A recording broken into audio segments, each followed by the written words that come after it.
me tell you listen. Move, move. We a dance with the rhythm and the groove. Move, move. Watch them massive and crew, them a move. So we track it, so we do it. This a rhythm that lock down the street. So we chop it, so we do it. This a when you come feel lock down the street. Alright, so we chop it, so we do it. Lock down and we a lock down the street. So we chop it, so we do it. This a when you come feel lock down the street. All I'm full of, we go play back again. And everybody say yeah, yeah, yeah, yeah. All I'm full of, we go play back again. See them tackle up the big tune. All I'm full of, we go play back again. And everybody say yeah, yeah, yeah, yeah. All I'm full of, we go play back again. See them tackle up the big tune. All I'm full of, we go play back again. And everybody say yeah, yeah, yeah, yeah. All I'm full of, we go play back again. See them tackle up the big tune. All I'm full of, we go play back again. And everybody say yeah, yeah, yeah, yeah. All I'm full of, we go play back again. See them tackle up the big tune.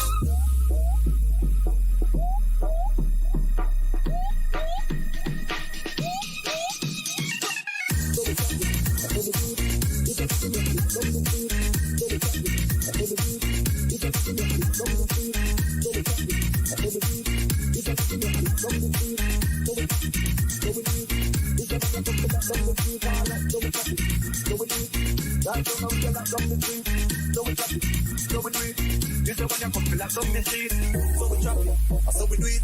This a rhythm that lock down the street. So we chop it, so we do it.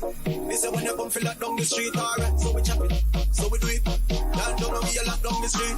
So we chop it, so we do it. This a when you come feel lock down the street. All I'm full of, we go play back again. And everybody say yeah, yeah, yeah, yeah. All I'm full of, we go play back again. See them tackle up the big tune. All I'm full of, we go play back again. And everybody say yeah, yeah, yeah, yeah. All I'm full of, we go play back again. See them tackle up the big tune. All I'm full of, we go play back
again. And everybody say yeah, yeah, yeah, yeah. All I'm full of, we go play back again. See them tackle up the big tune. All I'm full of, we go play back again. And everybody say yeah, yeah, yeah, yeah. All I'm full of, we go play back again. See them tackle up the big tune.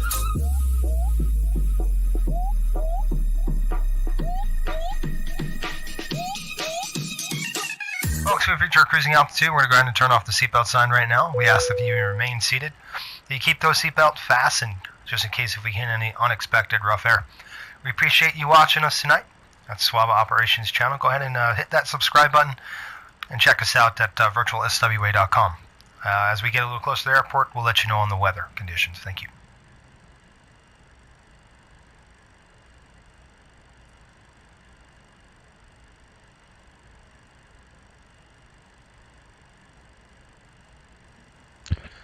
Hello, hello, hello. Welcome, folks.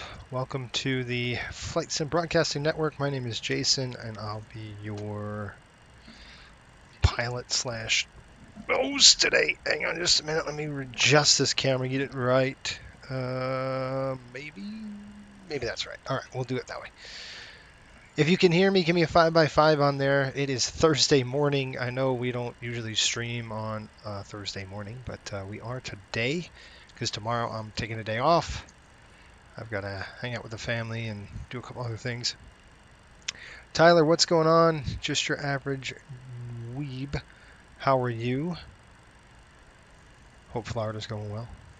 All right, we are in the MD-80. We've got to take a charter flight over to Fort Lauderdale. I mean, we're taking a charter flight from Fort Lauderdale over to Raleigh, Durham today, and we're doing just NHL Charter. We're picking up the Panthers and they're heading out. Now they play Montreal tonight. They're probably going to fly this flight in real life tonight, but I'm going to do it now just to get it out of the way. And click that. I'm going to click load. I'm going to load up our ACARS program. By the way, if you're wondering what this coastal thing is about, we are a virtual airline that simulates pretty much everything on a 121 carrier. Fictional. However, the training is not, and the operation itself is not. So we simulate everything from financials to Part 117 rules. So all those things we simulate. So we're going to start this. Let's see if we can get a good hookup here. We have. There's our aircraft now. It's sitting there in Fort Lauderdale, and that's our route that we've got going on. So I'm going to just go ahead and minimize that. We already loaded up, well, our fuel from where we landed, and then we'll have to call the fuel truck in, get it fueled up and everything else. Okay, we got a 5x5, so that's good. And if you're new to the channel, consider subscribing. Really nice. If you could do that, it helps the... I'm having a real hard time today seeing. Like, I don't know why, but it is. What are we doing? I've got to call up our FS2 crew here. And, it's not the product manager that I need. It's going to be the other thing. So just give me a second. Let me get that pulled up here. Oh, that's why. It's on my other screen. I couldn't see it. That's Cliff, folks. We got to get Cliff pulled up and ready to go.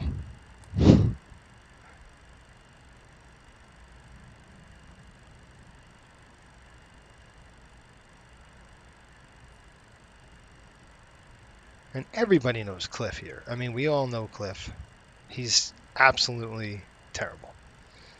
Now, if you're wondering who folks, if you're cruising altitude, we're going to turn off the seatbelt sign right now. We ask that you remain seated. First officer, you keep those seatbelts fastened. He falls asleep a lot. Any unexpected rough air.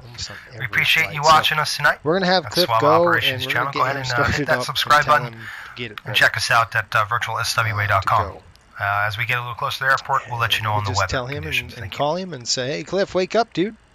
Once we get him awake and he could start pre-flighting, we're going to do our walk-around inspection, and then we'll jump back in and get this aircraft fueled and loaded. All right, let's call him up.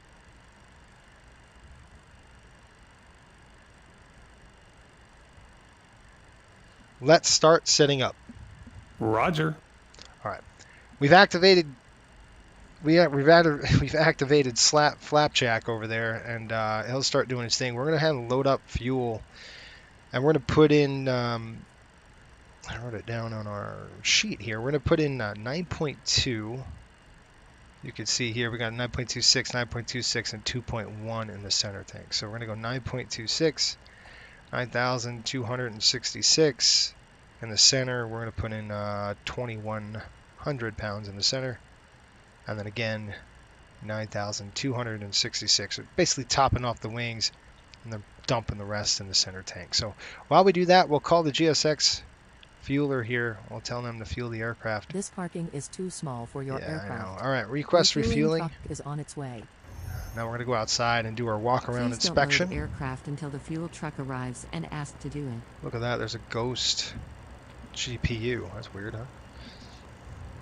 I don't know why they do that. You know, Fuel this truck is in FS position. Dream Team thing is really weird in terms Please don't of... load aircraft until the fuel truck. Please use your airplane fuel system to set the Yeah, desired it fuel is. quantity. All right, so we just come out of the ladder here. We'll take a look at this step right here and our alpha vane, or AOA indicator, I should say. And walk up here, take a look at our tire. I don't want to go too close because then it'll suck you back into the cockpit, and we don't want to do that. I'll stand up, take a look at the radome right there, and the 3 pitot tubes on front of the nose. You can see that in our nose gear and our nose gear skid. All that's looking good. Same over here. Look at our tap probe, alpha vane, and the pitot tube, and looking at the strake on the side. That looks all good. I like doing this before the bags come in because then it's easier to see. We're going to come over here to our static system. Just kind of look down, make sure the static system is not clogged, there's nothing on it, and that just kind of do the same thing on this side. Make sure that static system is good. Come over here, make sure there's no birds nesting in here. This aircraft was sitting for a few days in Fort Lauderdale, so we'll duck under this wing and let's take a look at our landing gear. You take a look at the engine brakes. You know, you want to make sure you got meat on there, stuff like that. That's, whoa, not that close. No hydraulic fluid sitting on the ground or anything. Just take underneath there. There should be a hose coming out here, but Mr. Fueler is doing his thing. Hello, buddy. A Texaco truck. All right, our lights are not on yet because Cliff is doing his thing right now. He'll get them on soon. All right, that back end. Look at the static wicks. Look at ailerons and our flap. Our flaps are down a little bit, so I'd be very scared right now if Cliff's in the cockpit or me even ducking down here. It's funny. We have fun with Cliff. All right, we got a skid and the skid, not the skid. The what is that? It's a splash guard. You want to make sure that's there. If that's not there, a rock could get kicked up and thrown in your engine, and then you're really gonna have a bad day. Rocks in a fan blade of a JT8, that doesn't work very well. This looks good. Denali, what's going on, buddy? We're headed to your home. I'm thinking of you, my friend. And to give you a clue, this is for Denali. I have an appointment with the executives, the airport authority executives today in Raleigh-Durham when we land. So just a little clue as to why we're going there as well today. This is going to be good for us. This is kind of a business meeting slash... Hi, Captain. How are you feeling today? Good. Get the airplane program, please. Don't kill me, Cliff. Do what you're supposed to do. Okay. At the back of the exhaust, it's looking good. I want to make sure your clamshell doors are set and ready to go. We'll come over here, looking at the tail of the aircraft, make sure that bumper there is not, the mooring point not destroyed. That's the first thing. It's going to get hit with a tail strike. And Cliff has already done that to us once. Let's not do it again. All right, don't ever put your hand in there, folks. That's going to be the pressurization outflow valve. Do not stick your hand in there. That's not a good place to go. In case Cliff gets a little wonky with his stupidness. All right, back over here. He's got the lights on now. Again, looking at the engine cal, that looks good. That's awesome. I'd love to see Coastal come to Raleigh. Yep. We're in talks. I don't know how we're hearing the alarm out here, but we are. All right, again, looking inside, looking at the brakes, hydraulics, making sure all that's good to go. Again, I'm going to come up here. I'll stand up a little bit. All right, now we got our lights on, so we're good there. And when we get in, we'll do our flows. We'd love to see Coastal come to Raleigh. So would I. I think Raleigh-Durham is going to be good for us. I don't know when we're going to service it, but I know it's going to be on our radar, especially if the prices are favorable. Raleigh might be a very important destination for us in the near future.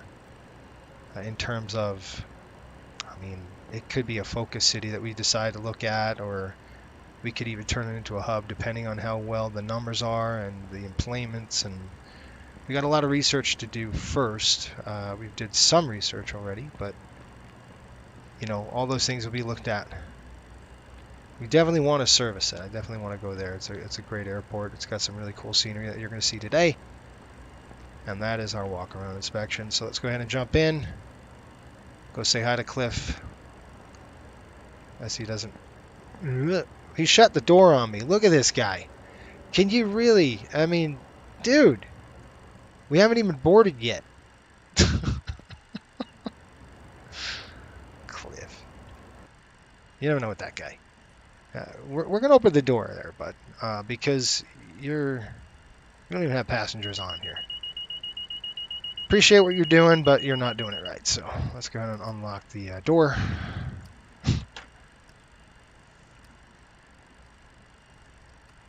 I will 100% train and be based there. There you go. Is that a threat or a promise, man? That's funny.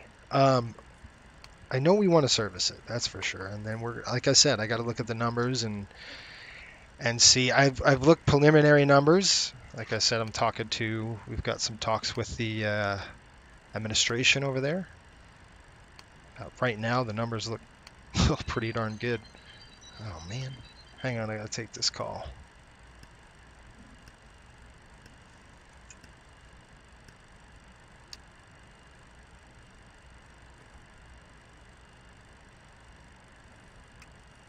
Glide slope.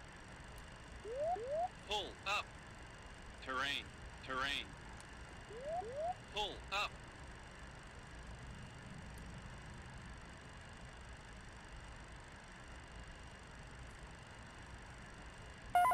Headwind, shear, headwind, shear, headwind, shear. Tailwind, shear, tailwind, shear, tailwind, shear.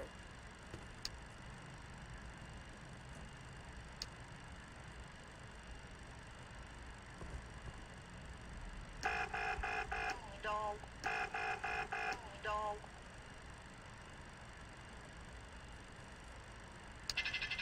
Overspeed. Overspeed.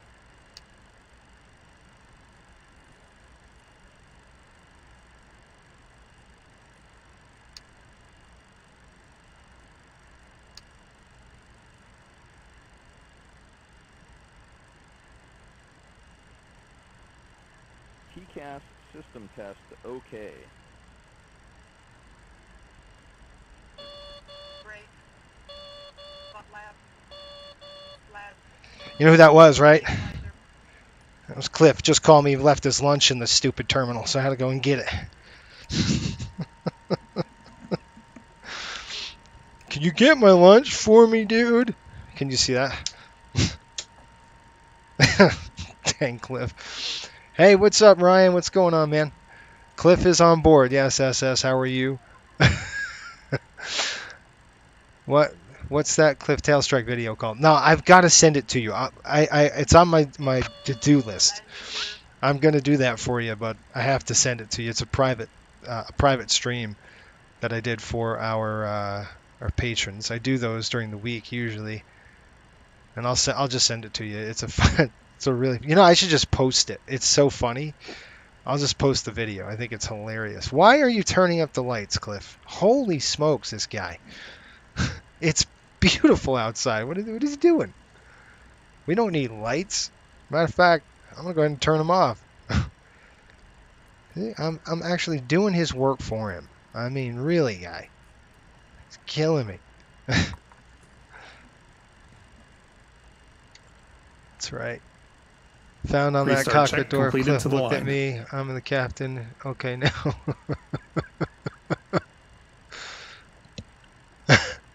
All right, he started. Where do you see the private Patreon streams? You're a member, aren't you? I think. If you're a member of of a Patreon, I think you are. It's going to be posted Hi, there. the security and safety check are all done. Are we good to start boarding? Yes, we got fuel. Yes, we do. All right, let's tell her to start boarding. Yes. Yes, please.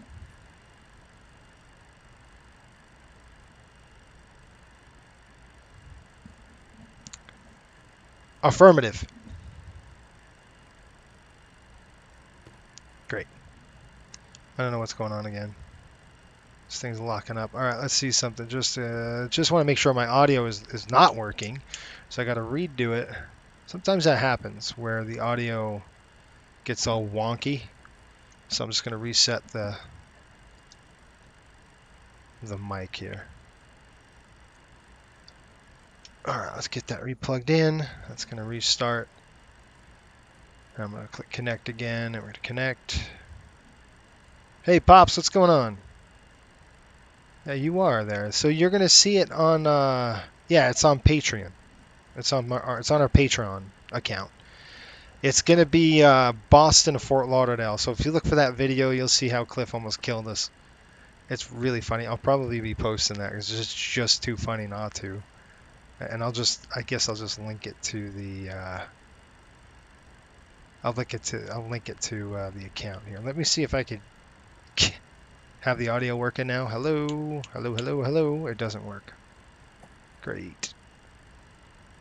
Great. Let's try it here. Click apply, click OK. Why? I don't know why my microphone is shot, but it is. Let me try the settings one more time. Take a look at my audio settings. Nothing's working. I love when technology screws up. Okay, this, I'm going to click this. Open the sound mixer. Let's try that. Okay, we got speakers.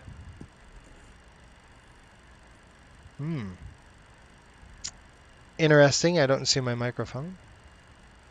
So let's go ahead and do this and click sound settings. Let's see what's going on with the sound settings. Manage sound devices, maybe? Microphone. Okay, it's an input device, but does it work? That's stupid, isn't it? System, sound, system. Hello, hello, hello. Hello, hello. Test my microphone. Okay. Test your mic. Check, check, check. It's working.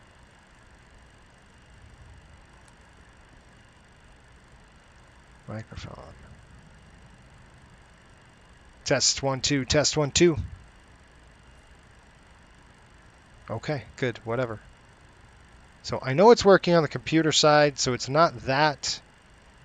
I'm going to actually restart this and see if I can get it to go. Cliff would be a good Navy pilot. Yeah. I can already imagine Cliff's power on, stall, and say, yeah, it's bad. It's real bad. You're going to love it, though. It's funny. I mean, I won't lie to you. It's really funny. All right, now we got a good mic. I got levels, so we should be okay now. Yes, please. Yes, please. Hello. Hello, hello, hello.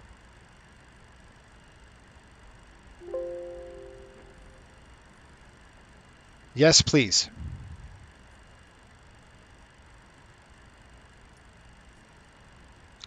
Check. Okay, I'm going to have to redo this. I'll have to shut it off, turn it back on. My FS2. Jason, do you know how far down the ECHL is compared to the NHL? You have the East. Hang on. Check. Yes, please.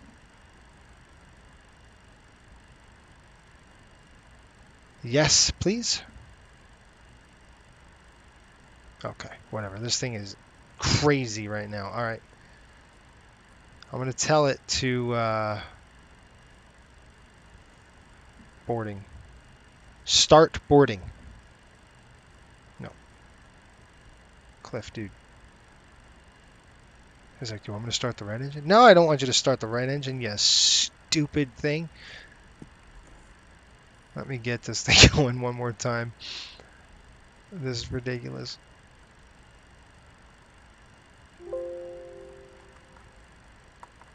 I don't want the... No. I don't want that thing. What does this thing do? Oh, here we go. Pre-flight main procedure. Let's get him started again on it. So I'm going to get him.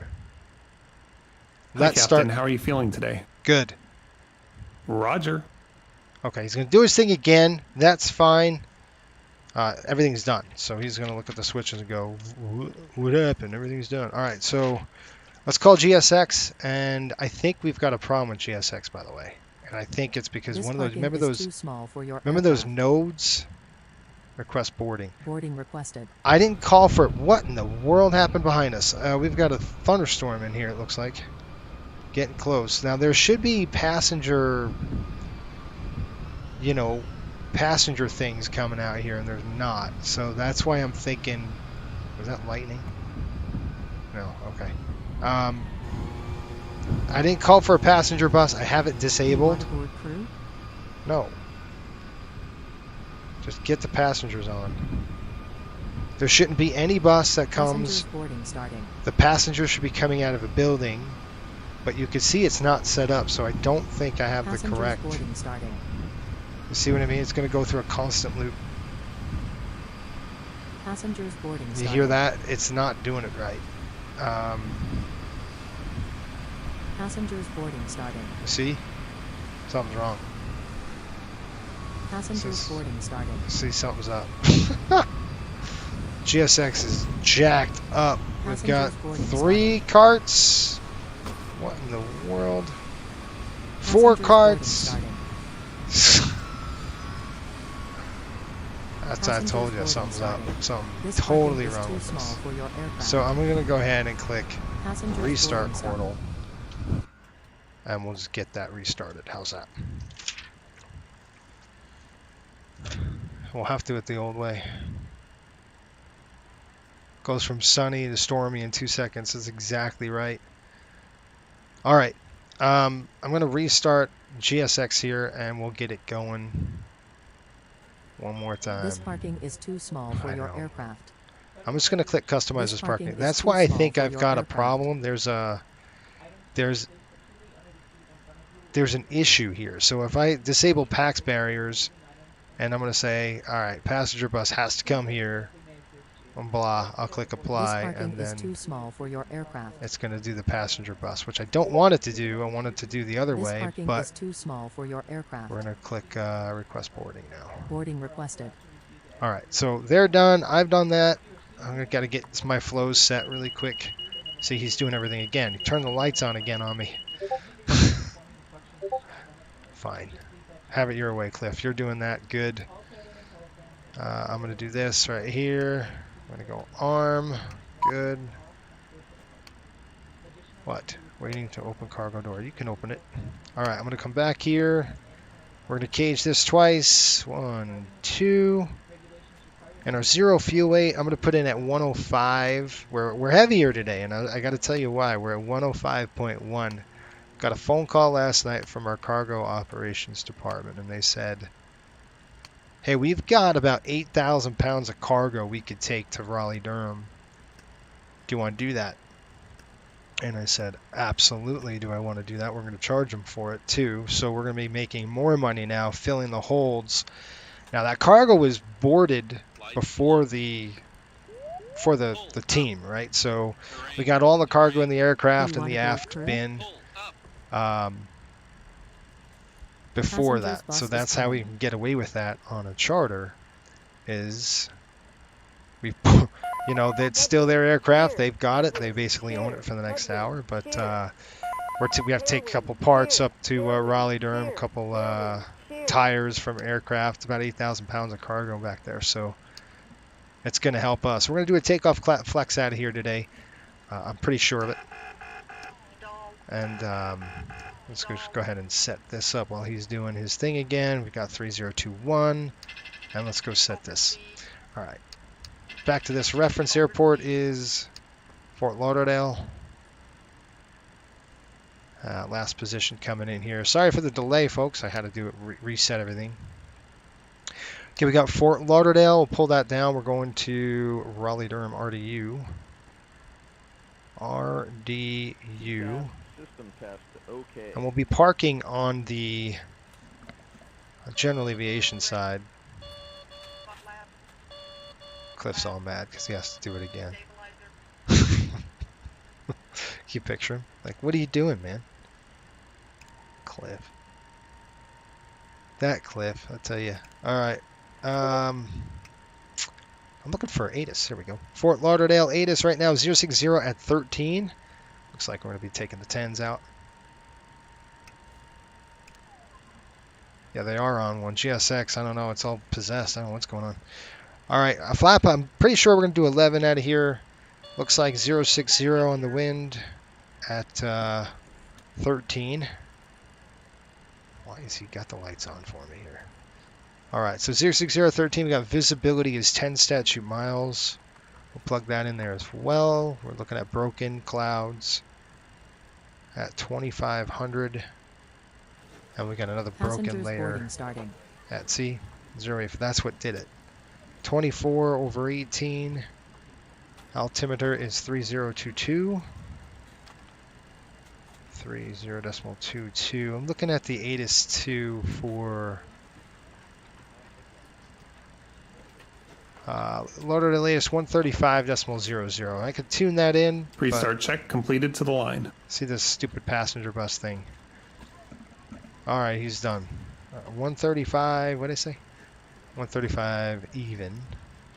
Let's go here. 135 decimal even.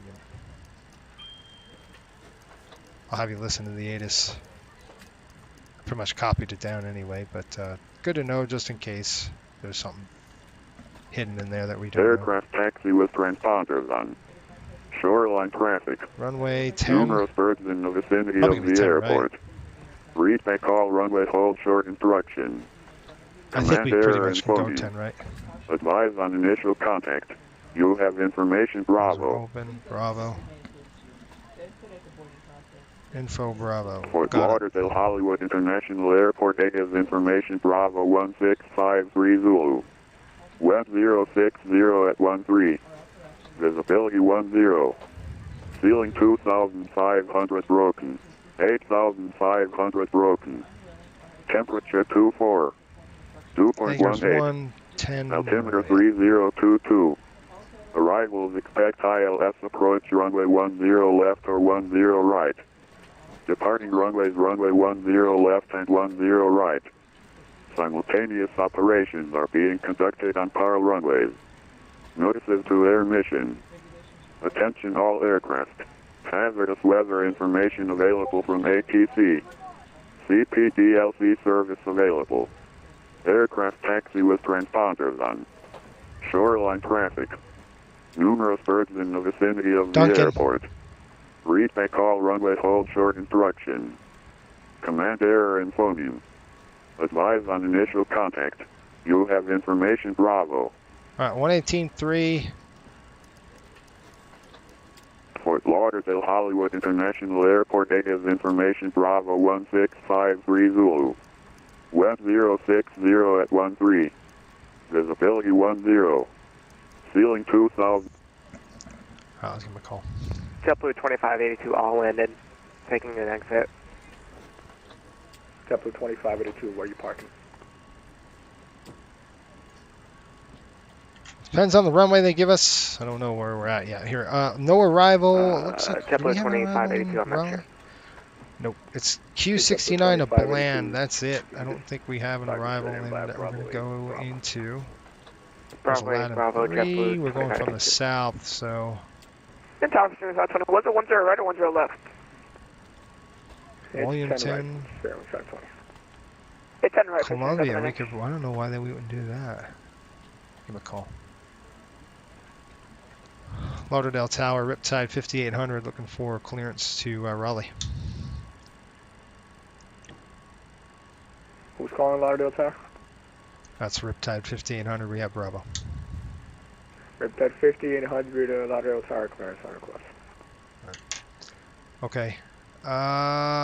Caribbean 21, wind 060 at 13. Bland. You can RNAV. I don't see Bland. Caribbean 21, wind 060 at 13.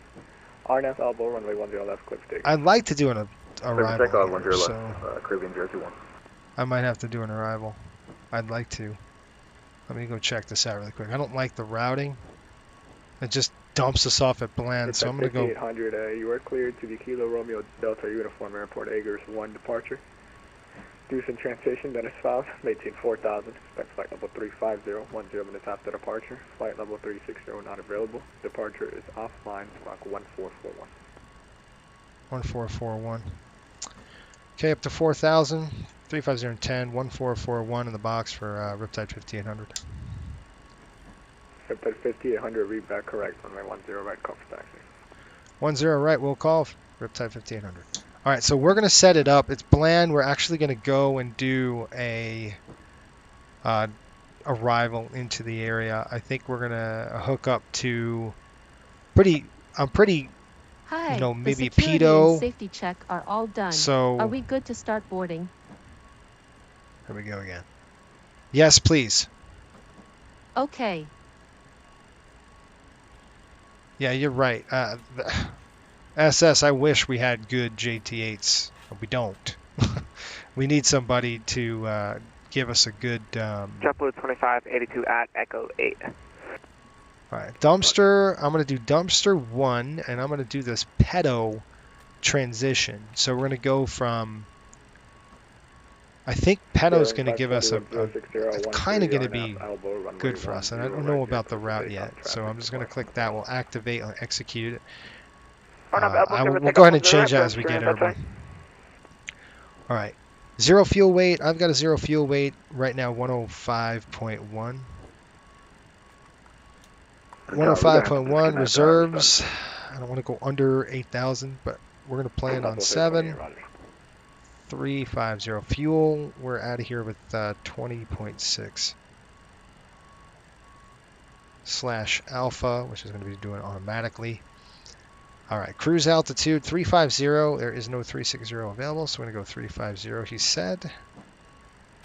Yep, 350 on the cruise wind, and our cruise wind right now 257 at 55, 257 / 55. Now somebody was talking about ISA. They had a comment about the ISA. There's ISA deviation and there's a top of climb OAT. So we're forecasted right now. We know temperature is -51 with a deviation of I think +6. So if we go top of climb here, it'll calculate, okay, it's a 4-degree deviation above what standard lapse rate is. So Caribbean 21, it does calculate it. It knows what standard should be. So if you put in the top of climb, if you put in the top of climb temperature, it's going to automatically calculate your 4 degrees above standard. So you don't have to sit there and calculate the lapse rate or anything like that. All right, let's go back here. That looks good. We're going to do 7,000 in the front. We're doing 1,100 in the back. Remember I said we have some cargo today. Our takeoff is going to be 121.9. So I'll go ahead and set that here. 121.9. We're getting ready to go here, folks. Takeoff is going to be takeoff weight. I got 125.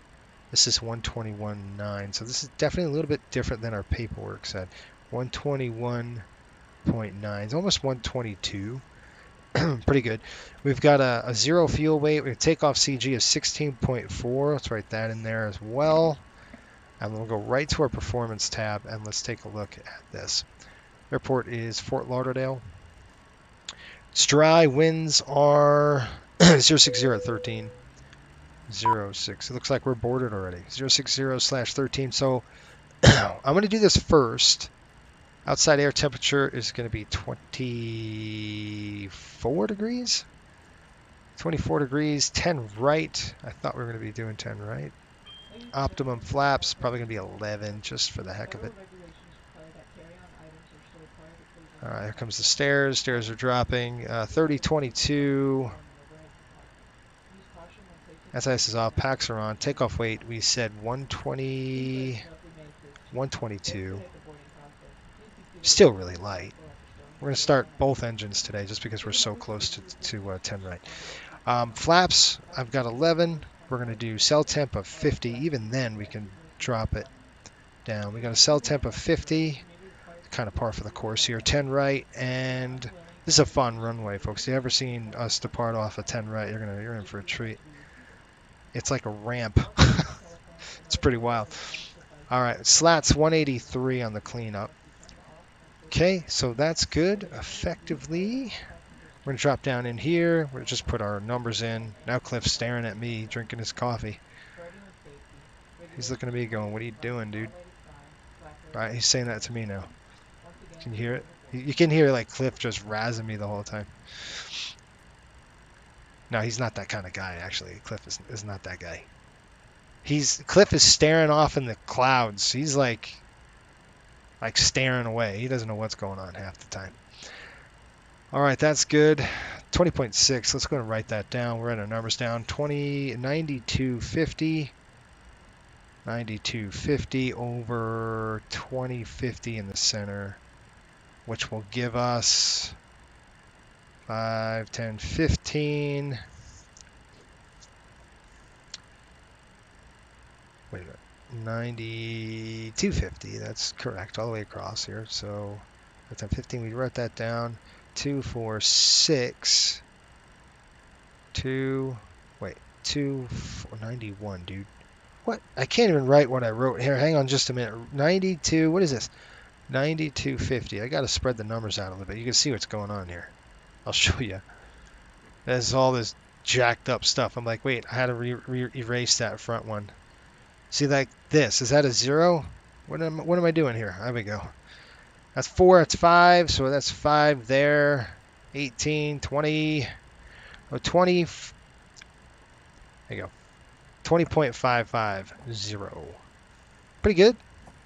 Let's go dial a flap now. So we got our numbers. Do that. All right. Our CG is going to be 16.4. Wow. Did Cliff do that for us? I'd be way surprised if he did. Maybe I'd give him a raise. No way. When would you not use dial a flap? Usually use it all the time. I mean, the thing is, if you had like something that wasn't 11 or 15, you would, if you're using 5.5, you'd want to dial a flap setting.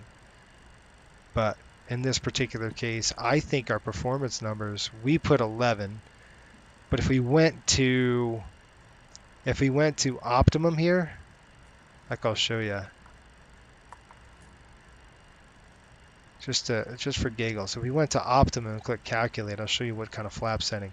10. So so we're going to do flap 11 just because it's just standard. We're going to keep it at that. But that's when you would do that. Does that make sense? Okay, that's set up. I'm going to push these up just a little bit. Good. All right, and then we're going to do he already checked that, I know, but I'm just verifying now our squawk code. Was it 1114? 1444. Wait, 1441. Enter, and we're going to just put this. It's like we're going to go above. I'll just click enter, and we're just going to above there. All right, that's good. That's good. I'm going to throw this on to arm. We're going to go takeoff, arm. I think that's Cliff's job, but I'm doing it anyway. All right, folks, we're good to go. The aircraft's in there. Let's go and fire up the APU. I know our team is hot right now, but they're hockey players, and the coach said, "Why is the battery switch off?" Dude, really? He couldn't flip that switch down? This guy is unbelievable. All right, let's turn on the APU. He is really unbelievable. All right, guys, let's talk about departure and what we're going to do. We're flying the... I'll pull this up for you. I'll pull it up for you. Hang on, stand by. Let me get it. If I can... Oh, there it is. Why is it under travel? It shouldn't be. All right, APU is coming up past 20%, so we're going to go flip this to run. Back over here. I've got to unload and load it for you, so stand by right now. I'm going to get it loaded, and then we'll take a look. This is our route of flight, really. All right, APU's lit. Coming on the bus. Off, off. Air conditioning is coming on. I'm going to go ahead and throw this in there because it's going to be hot in the cabin. Right now, it's pushing 76, 77 degrees. Not too bad, but we're going to get the air on for them. Why are there 2 dial-a-flap selectors? Never mind, pirate tonight again. Yeah, it's all good. It's all good. You got it now. That's good. All right. While we're doing this, I'm going to tell GSX to pull the card off the aircraft. This parking is too small for your aircraft. Yeah, I know. Why does it say request GPU? I wanted to remove the GPU. There shouldn't be a GPU on this airplane right now. Oh, there isn't. Dang it! Denied. I got This parking unruly is too passengers. small for your aircraft. No, I don't want to request the GPU. Alright, I'm done with Cordal, so we're going to go click restart. We don't need it. I don't want them to hook up the GPU, so we'll just leave that blank. What was I doing? Okay, let's go into our briefing. Hang on. Are you ready for the departure briefing? Go ahead. Okay, so we're going to do this. Cliff's waking up now. He's with me. All right, this is our route of flight, folks. We're going to be flying Amazons here. It's got to be. Something's going on where they're freaking out. So we're doing the Hi guys. Aggers Here's 1 the load arrival. sheet for you. Thank you. We're going to be taking off out of here to LeBeau, and I'm just going to actually verify the route just quick. I'll tell you what, I'm never getting a small dog again. I'm never. See that little guy? He's like teeny, like a 3-pound dog versus my 110-pound dog, and I will take the 110-pound dog any day. I love the little guy, but he's a pain in the neck. He is loud, pitchy. You hear him? All I want to do is be like, shut up! All right, we're going to go LeBeau, room, YOLO, lyric. I'm just kidding. Not really, but Aggers, Perts. He's just a high-pitched thing. ARPS, Mart, Engwood, CZ, the Duncan. All right, we've got there the Duncan, Grudge, Bland. We're going to hook up to Petro there. We'll take a look, or Peto. And we'll see if that works out for us. I think it should. I'm gonna see if we can get a good look at it on a plan view. Our legs page should work. Oh, it's not. So we'll have to take a look when we get a little closer. I don't know. It's too far away. Let's go to plan. That's what the plan view was. And let's see if I could set my legs page. I'll be with you folks in a minute. Here we go. We're going to go perks.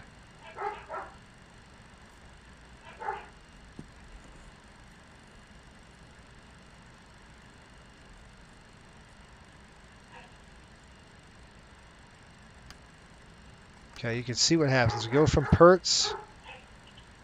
Then we're going to go next page. All back, then CZ. Bland. Let's back it up just a little bit.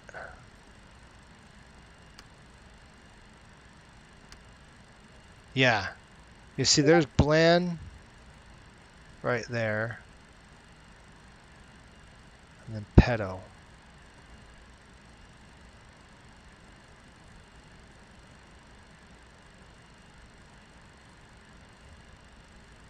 Is Pedo behind us? Central That's- aircraft. Lauderdale Tower Yes. is now offline. Monitor Unicom. Pedo is behind us, folks. That's why I wanted to look to see. So let's go, add a pedo. Let me just look at I've got to look at the arrival into here. It looks like Eberry or Etby is going to be where we want to go. So let's put that. No, that is not the correct. I'm going to put this Etby in the scratch pad. I'll show you what we're going to do. We got to bypass what I was worried about. So we're going to put this Etby into the scratch pad, and we're going to go from Bland to Etby, execute, and then we'll hook up to the arrival that way. And that's why you want to do this before you take off. You want to make sure, because I was looking, I'm like, I don't know how far south that pedo is, but it's pretty far. So that's kind of why you want to do those things, is to make sure. Yeah, it takes another 4 minutes, but there's a reason why. It looks like tower's closed. That's fine. All right, let's get Cliff rolling. We're going to start our engines, but we'll do our checklist first. You guys ready to roll? I think you are. Any questions? No questions. All right, just really quick, if we have a problem before 80 knots, we'll stop the aircraft. Anything above 80 knots to V1, we're only going to stop fire failure, fear, or shear. That's when we're going to stop. So, and we'll do that by throttles to idle. We'll go throttle to idle, full reversers, braking. I'll throw the speed brakes, and we'll tell Cliff to evacuate the aircraft if we had to. Or we can just stay in place depending on what's going on. So we can say hold position or evacuate. All right. We're going to climb up to an altitude of 4,000 feet. Looks like the Agers 1 is pretty simple. Right and up to 4,000. We'll go above 4. And we cleared us through that. So let's go to 10. We'll lock it on 10. And I'm going to go ahead and select this. Okay, we're ready to go, folks. We've got it programmed. One thing I wanted to do is check the fire. He doesn't check the fire warning, by the way. He is a little punk when it comes to that. We'll go takeoff flex. We'll open our art switch. I'm going to push this down to 50. Where are you? There we go. Up to 50. All right, we're ready to rock and roll. It's about time, I know. Sorry it took a while, but no, look at this. We have the door open. All right, let's go ahead and tell them to close the dang door. I was hoping they would. Call that, open that.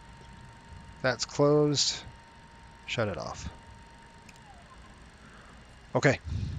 That's a hydraulic pump. You got to get the hydraulic pump up to get that door closed. Pre-start check. Pre-start check below the line. Covers and pins. Removed. Aircraft log and documents. Checked on board. Checked on board.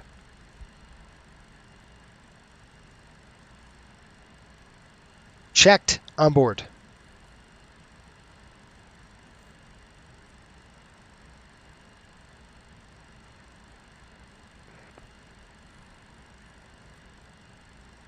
Altimeters. Set and checked. Fuel, oil, hydraulic quantities. Checked. Zero fuel weight. Set. TRP. 50 takeoff flex. Stabilizer. Set. 0.5 set.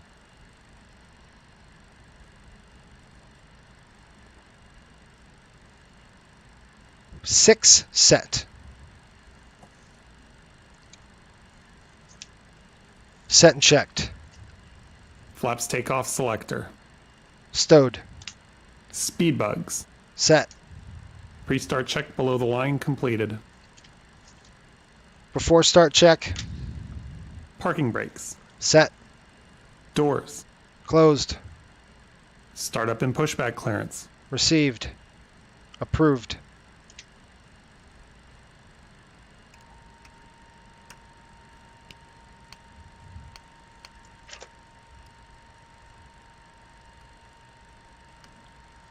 Before start check completed, ready for engine start. Start right engine. Starting right engine. Right start valve open. N2, oil pressure.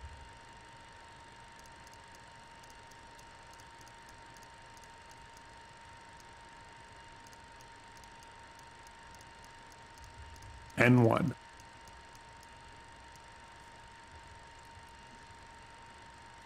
Fuel on. Fuel on. Fuel Okay, flow, timer's up. DGT. Right start valve closed. Got a good light here.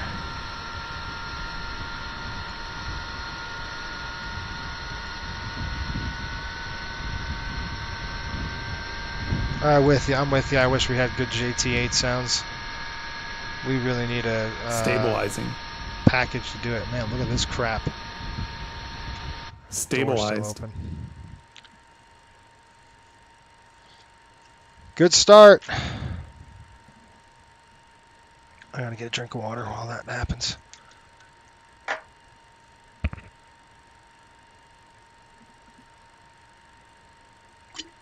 All right, let's start on the left. Even with all this weight, we'll still be pretty light. Start left engine. Starting left engine. Left start valve open. N2, oil pressure. So take a look right here, folks. When this hits 22, then you can light it up. We're going to go ahead and reset this. N1. It's going to say start. Fuel on. Fuel's on. Start your clock. There's the light. This gives you warm-up time. There's the light off. Fuel flow, you can see DGT. the EGT coming up. Left start valve closed. Oil pressure's coming up.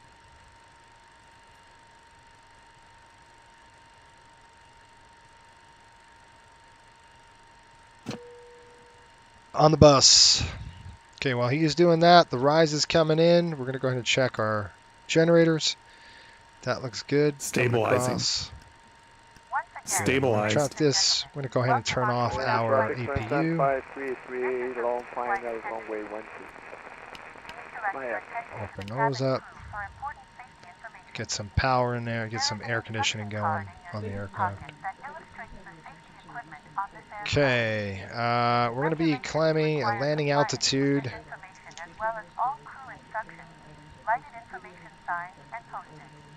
About 435 feet.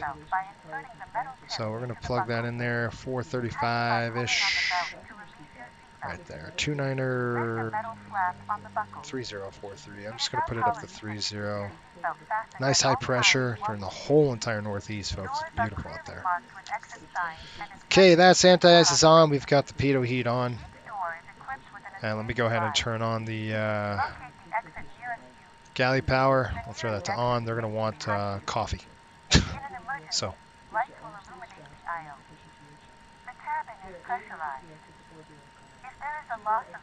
Okay, you ready? After start check. Ignition. Off. Electrical loads. Checked. Air conditioning supply. Auto. Galley power. On.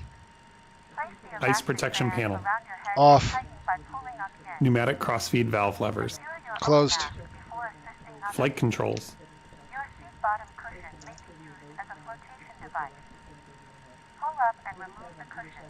Stand by. Gotta do something with the camera.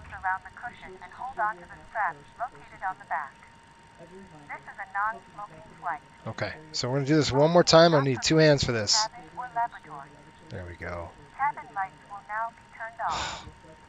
Sometimes it doesn't, the flight sim doesn't like it, and when you're trying to do something, it thinks, oh, track IR is not on, and that's a problem. Spoilers are good, rudders are coming in. Okay, flight controls are checked. Set and checked. Hydraulic pumps and pressure. Checked. High on.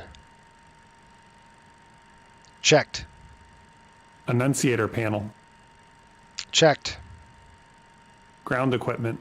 Removed. All clear signal. Received. Flaps, slats.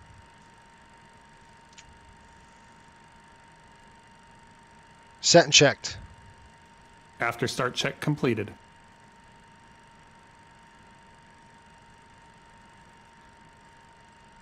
We are cleared on the left. We are clear on the right. Taxi check. Well, final one. Fuel heat. Off. Flaps and slats. Set and checked. Bugs and TRP. No changes. Set and checked. Takeoff speeds. No changes. Verified. No changes. Takeoff briefing. Performed.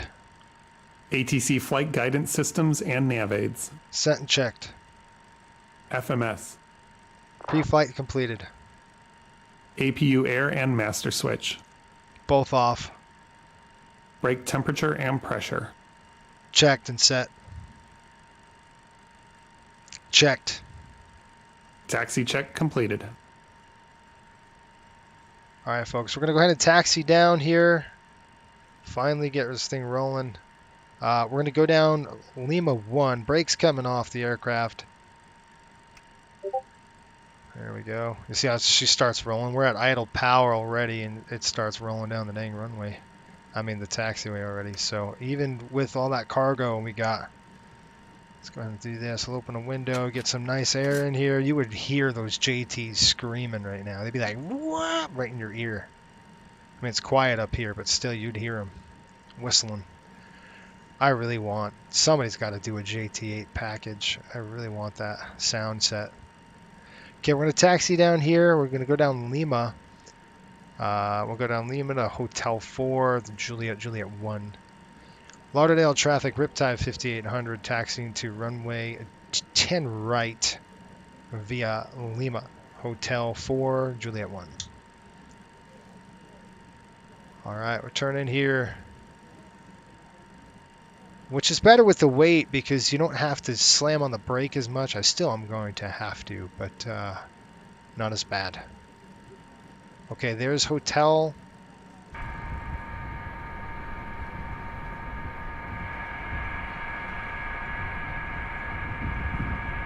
I want you to see how the turn radius is on this thing with any kind of speed. You're normally supposed to do that and start cranking the nose. You see how the nose is just not turning the aircraft? I gotta help it out, step on the brake, really turn it. There we go. We're just gonna go straight, let the nose wheel come over. I'll turn the aircraft over around like that. Straighten her out.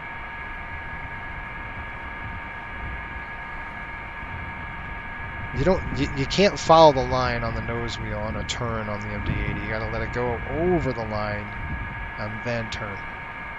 Because it's such a long body. Just tap the brake here, help it along. See, that's how it should be turning right now. Okay, and I haven't even touched the throttle, folks. I mean, this is all idle thrust, idle power. Look at that. It's a menacing sky, isn't it? Definitely know something's up there. Alright, let's tell him, I'm going to tell them to flight attendants take their seats.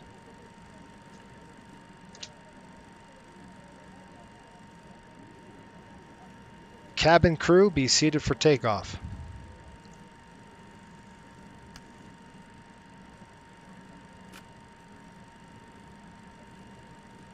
Lineup check.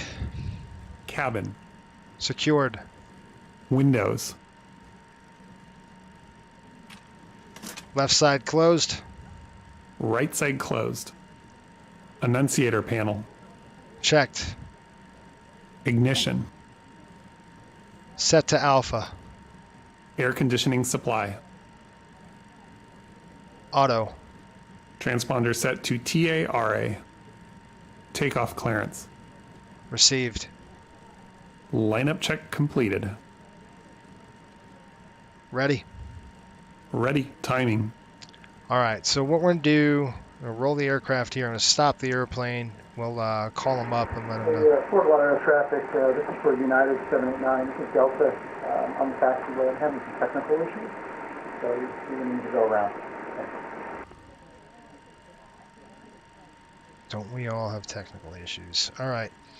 We did a lineup check. We got ready. We're going to get 1.4 in the EPRs, and then we're going to take off. As we climb out, we'll do 400 feet. We'll arm our nav. We're going to fly the navigation here. We're going to go ahead and stop the... We're going to time right now. I've got 0... I got 10 right on the pavement. I know it says 10 left here. I wonder if we could just make that change, that runway change really quick. Let's see if we could do it. Just a second. See if it goes 10 right. It does. We'll click it and we'll go to legs page. Just make sure we're good to go. Yep. All right, we're all set. We got ready to go finally. Sometimes it takes an hour. This one, it took an hour. Okay, we're out of here. 4,000 above, everything looks good.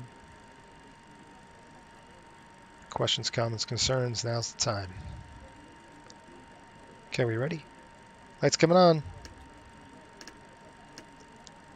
Bright. Lights are on your side. Looks good. Calm up. I'm going to turn on my radar just in case. I don't like the look of this thing. Click power. Get down there so I can see where the power button is. There it is. Slightly up. I'm just going to keep it slightly higher. As you see, it's 1.5. You definitely want to make sure that your radar is painting. Oh, good. And I'm not too concerned with terrain. Obviously, it's Fort Lauderdale. Fort Lauderdale traffic, Riptide 5800, taking 10 right, departure north, Fort Lauderdale. Brakes off. Let's go.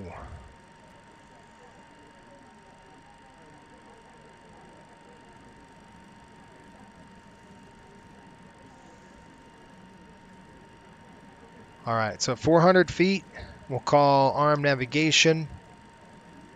At 1,500 feet, we'll select climb power. About 3,000 feet, we'll engage the VNAV. We'll call flaps up and select. Throw the, when we have time, we'll turn off the lighting. Okay. We'll push the throttles up now. Let's get going.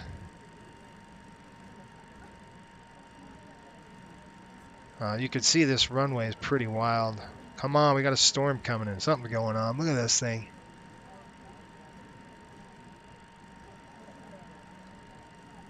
Let the nose come over the runway here. We're going to use all of the runway. And now we'll turn.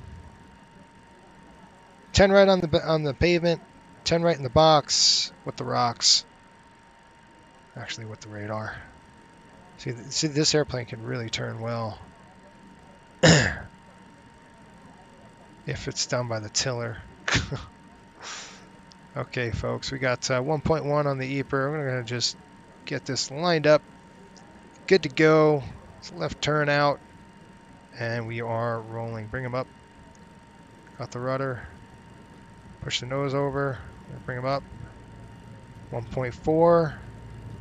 And we're going to set the auto throttle on now. It is. Auto throttle is armed. Takeoff thrust is set. 80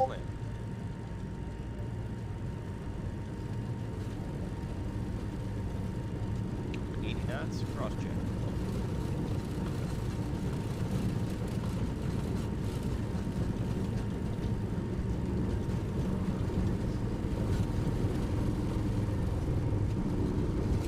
V1. Rotate.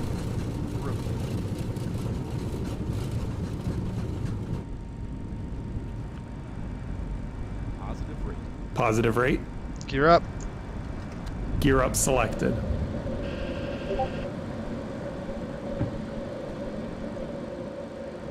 Gear up, lights out. Arm navigation. Navigation is armed.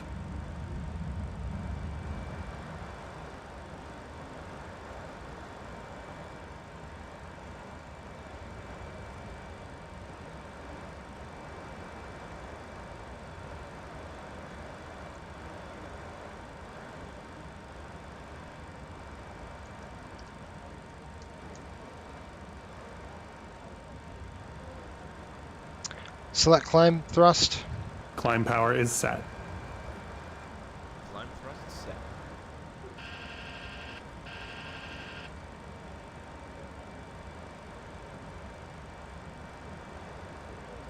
Flaps up.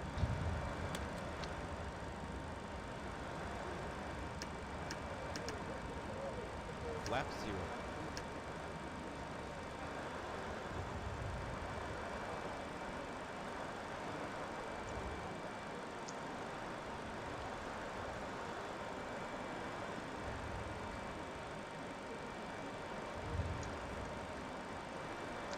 Slats retract. Climb check. Retract.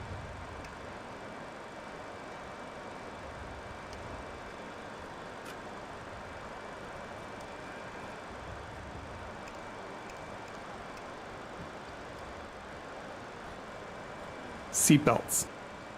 On. Climb check complete. Okay, folks. That's it for our takeoff procedure. I'm just flying the aircraft manually, pushing the nose over, just kind of get some speed. About 10 degrees is good on this aircraft right now. With this configuration, it's got a nose high. So let's go ahead and throw the autopilot on. Autopilot on is we're going to go nav. We're going to make sure we got nav track, and we're going to go VNAV set. And we're going to set the altimeter. You can see the nose is coming up. I do not like that. Let's go down, airplane. Down. Yeah, that's got to come way down. So I'm going to push the nose over myself because I don't like what it's doing. If it keeps going low like this, we're going to have a problem. There we go. Nose is coming down now. I like what I see. So we're going to reset the altitude, get some airspeed back. We'll turn it back on. All right, there we go. VNAV engage. We'll select VNAV. You can see we're not on there. So low speed. There we go. Getting bumped around pretty good right now. I'm going to go VNAV climb. Set the VNAV up. We got VNAV climb now, nav track, and now we are good to go. EPRs are set. We've done our climb check. That's off, that's off, that's good. My lights are off. All set, folks. Now I'll turn my that's off as well. Okay. Lauderdale traffic, Riptide 5800 climbing through 6,000 feet. YOLO, last call.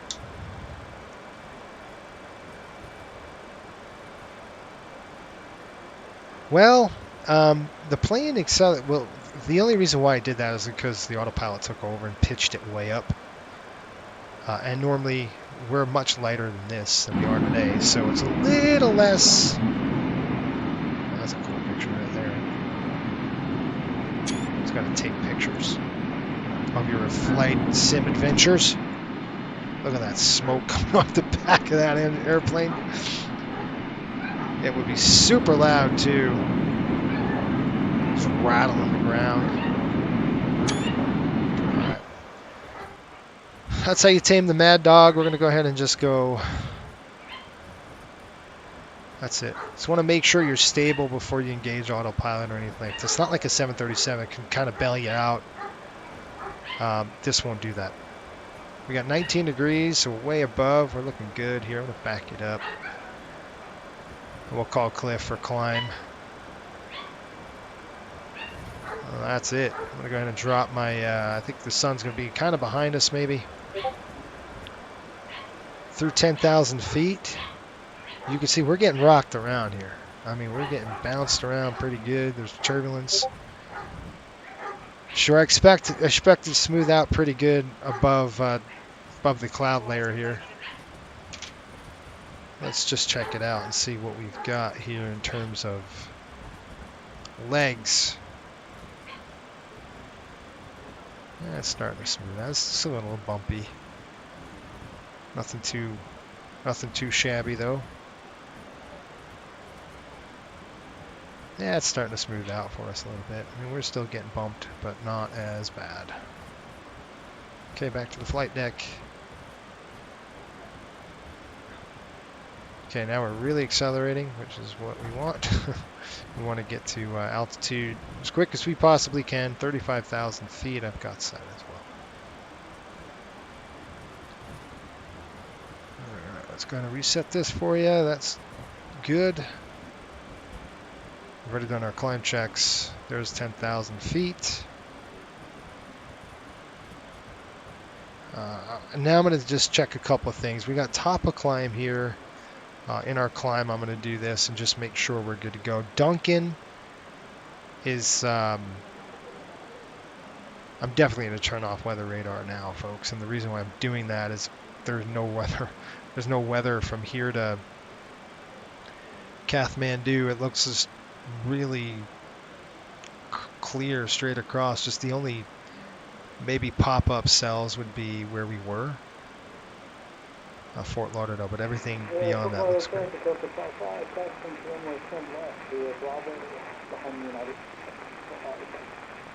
Yeah, we're doing really good. I'm just looking at the weather here. Weather radar is clear all the way up, so there is some stuff off of the Bahamas, but we're not. Our route of flight doesn't take us near there.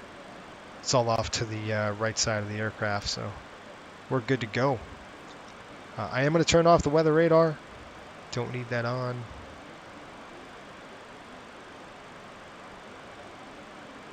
Weather and turbulence, looks like I should throw the power there. Weather radar's off. I am going to turn on our terrain feature, just because we're going to get into Raleigh, and they're about 400 feet above sea level, so there is some terrain as we get close. What are you doing, Cliff? This guy, he is a flippin' moron. We got fuel in the center tank. Why are you pumping fuel out of this mains? This guy's fired. Cliff, you're fired. Look at this right here. What is he doing? We're draining out of the main tanks. It's got to be out of the center tank first, dude. What's wrong with this guy? It's only 2,000 pounds, but still. I got to do everything for this guy. Gosh. I guess that's why I'm the captain, right? That's why we make the money. To correct this guy. That's why the FOs get paid, right? To correct the captain. That's how it works. Anyway, Cliff is a flipping moron sometimes. I don't know if he was waiting. Oh, what he's waiting for. Raleigh, Durham. Okay, there's 17,000. Let's just give you an update on the weather here in Raleigh. Raleigh weather right now, it's beautiful, folks. 260 at 8, 10 miles visibility, a few clouds at 25,000 feet. Temperature is approximately, let me look it up, 64 degrees. It's absolutely gorgeous over there. Really, really nice day to fly. Should have a good airplane ride up there. And once we're at 18,000, I'll wake Cliff up, tell him transition. Transition. Set. Q. All right, lights are coming off at 20,000. That's kind of what he does. Unfortunately, I wish I could tell him to do that earlier, but he doesn't. So we got to kind of leave the lights on. All right, back to the drawing board for us. Our work is not over yet. We're going to go to our legs page or route data, and we're going to start looking at a couple of things. And one of those things I want to look at is the Duncan. Over at Duncan right now I've got 258 of 56. Leave it alone, so that's good. We're going to strike on it. Olbeck 257 at 49. That's good as well. We're looking for 10 knot or 10 degree changes. Azuzo 254 at 40. That will change, so we're going to go 254 here at 40. Nice high pressure. It's giving us a good. The winds aren't so brutal like they were up in the jet stream was kicking right through the Carolinas last time. We just hit 20,000. We've got Gurge 254 at 40, that's fine. And then Bland 233 at 35. We do have to change that. 233 / 35. Execute. Now, there's a couple of things I want to take a look at. I don't think...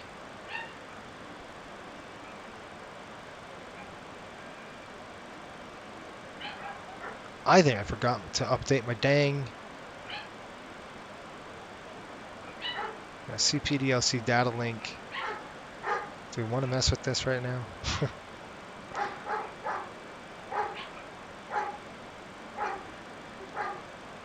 Dogs.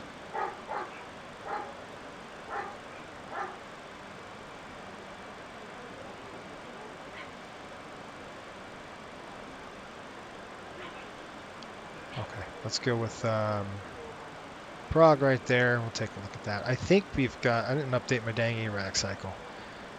I forgot. I'm so busy.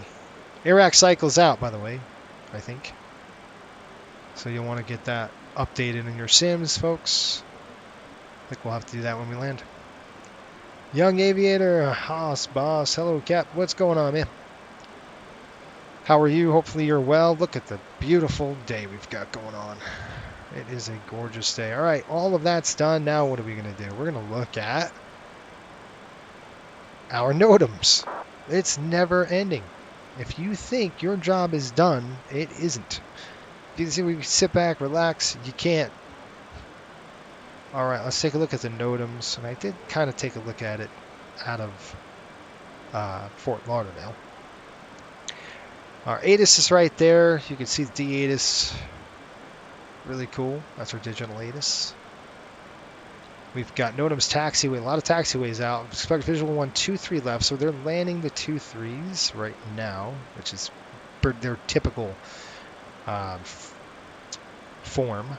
2, 3 left is probably the runway that we want because it's closer to our gate. We're going to have to back taxi all the way up through past Terminal 1 into the general aviation ramp over there. Taxiway Foxtrot, Foxtrot 2 and Foxtrot 5 are closed. That is on the other side of the airport. Not going to affect us unless we're landing on 2, 3 right. So we're going to give that thing a big old check mark. And I had the wrong one. Big right there. Big old check mark there. And we're good to go. We've got green laser. Look at this. 10 miles west of Raleigh-Durham at 9,000 meter. Green laser. Okay, be careful of that. That's west of the airport. I think we're going to be on the other side, so we'll be fine. Okay, we're good to go on that. We've got that all set and ready to go.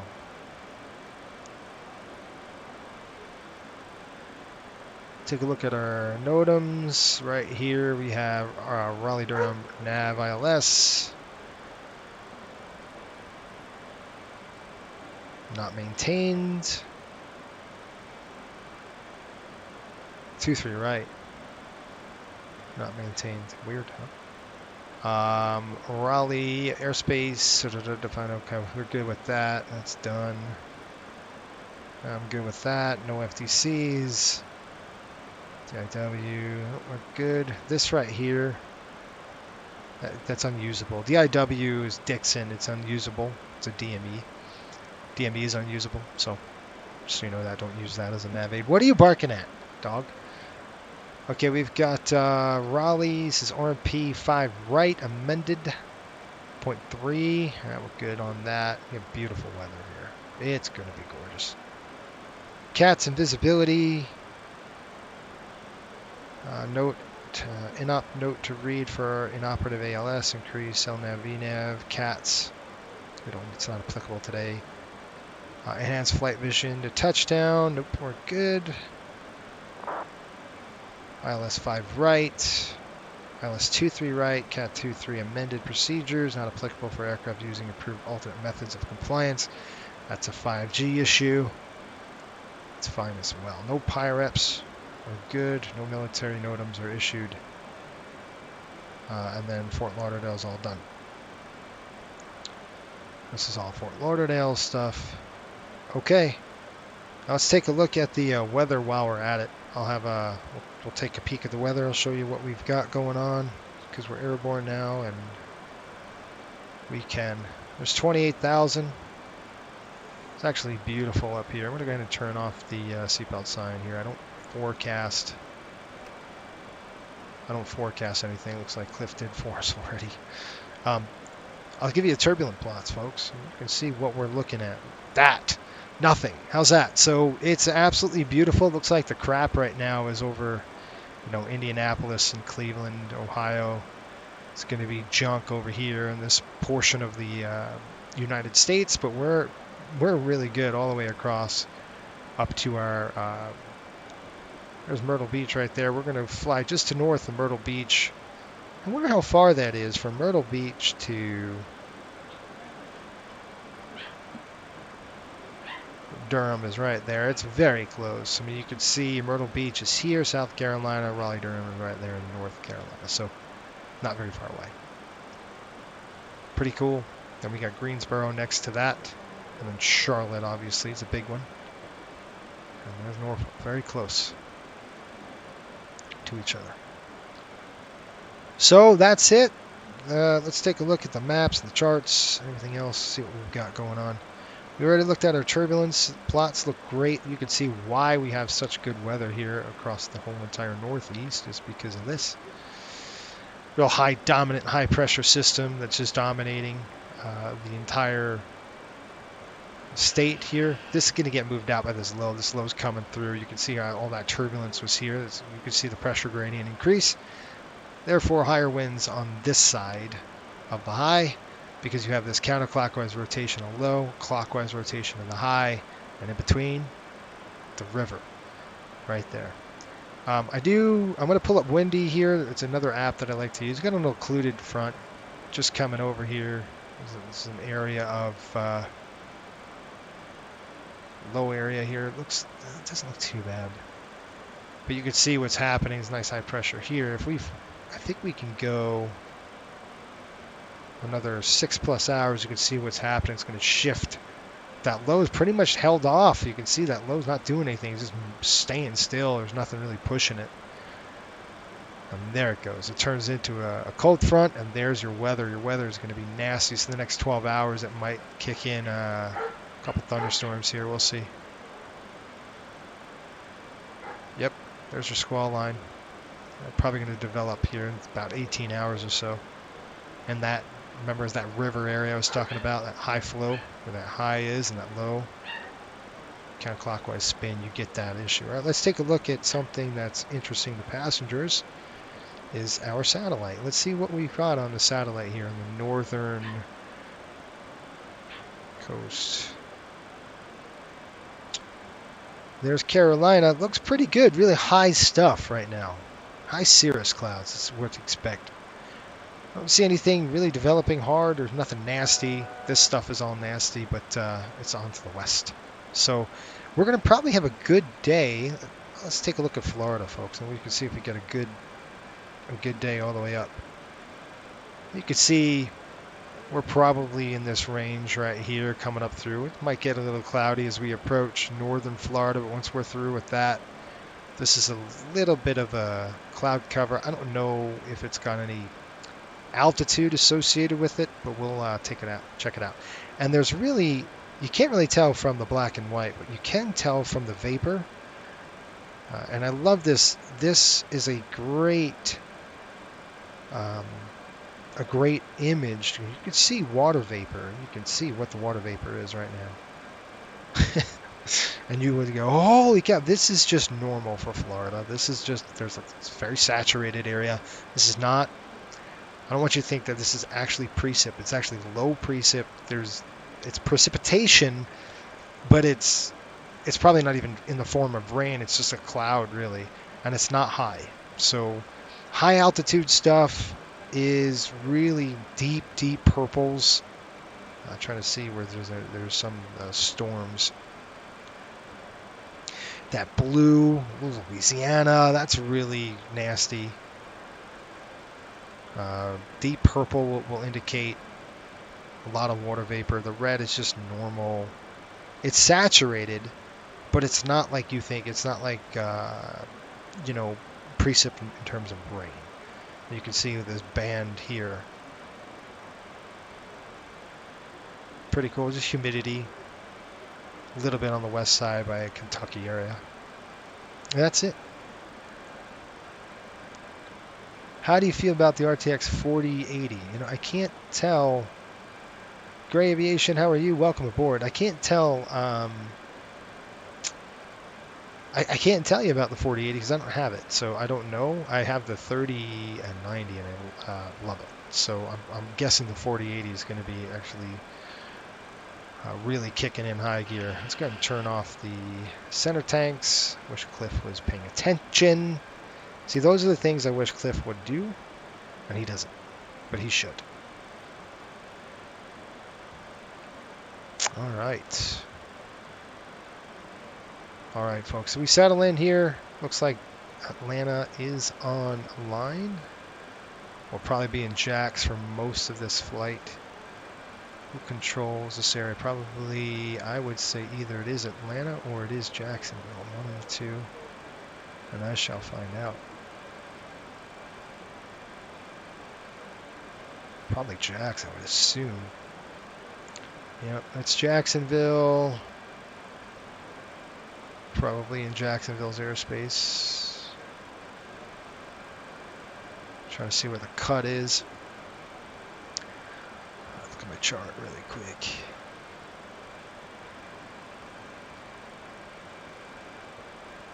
Turn that off.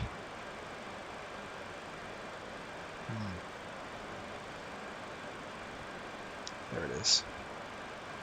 And there's that line. Atlanta, probably going to skirt right past Atlanta. Maybe. No, we'll get into DC. We'll get into DC airspace here. That's what it's going to be. Washington. Washington will control us into Raleigh if they're on. They're not on right now. Thinking about getting it since it's the same price as the RTX 3080. Are you serious? Sean, what's up, buddy? Hopefully you're well. I decided to fly early. Atlanta Center is on, by the way. But we won't even talk to Atlanta Center. We'll be talking to DC, Washington Center. All right, we're in the cruise. Now we just got to settle back, relax. I don't know, Sean, if you caught it, but we've got about 8,000 pounds of cargo on the aircraft up to Raleigh. It's going to help us gain a little bit more money. So we're going to fill the belly of the aircraft when we can. You know, what's not so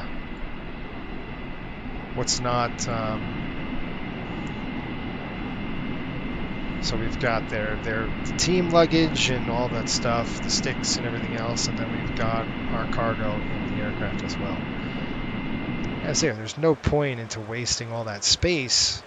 You know, if you can, fill it up with cargo. If it's not fuel, it's cargo, right?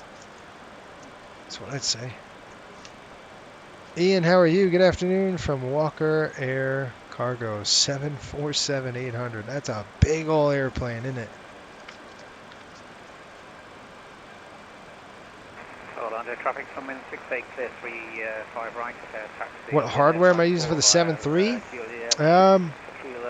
I've got 737 yoke, and then I'm using the GoFlight panels for the 737, and I'll operate.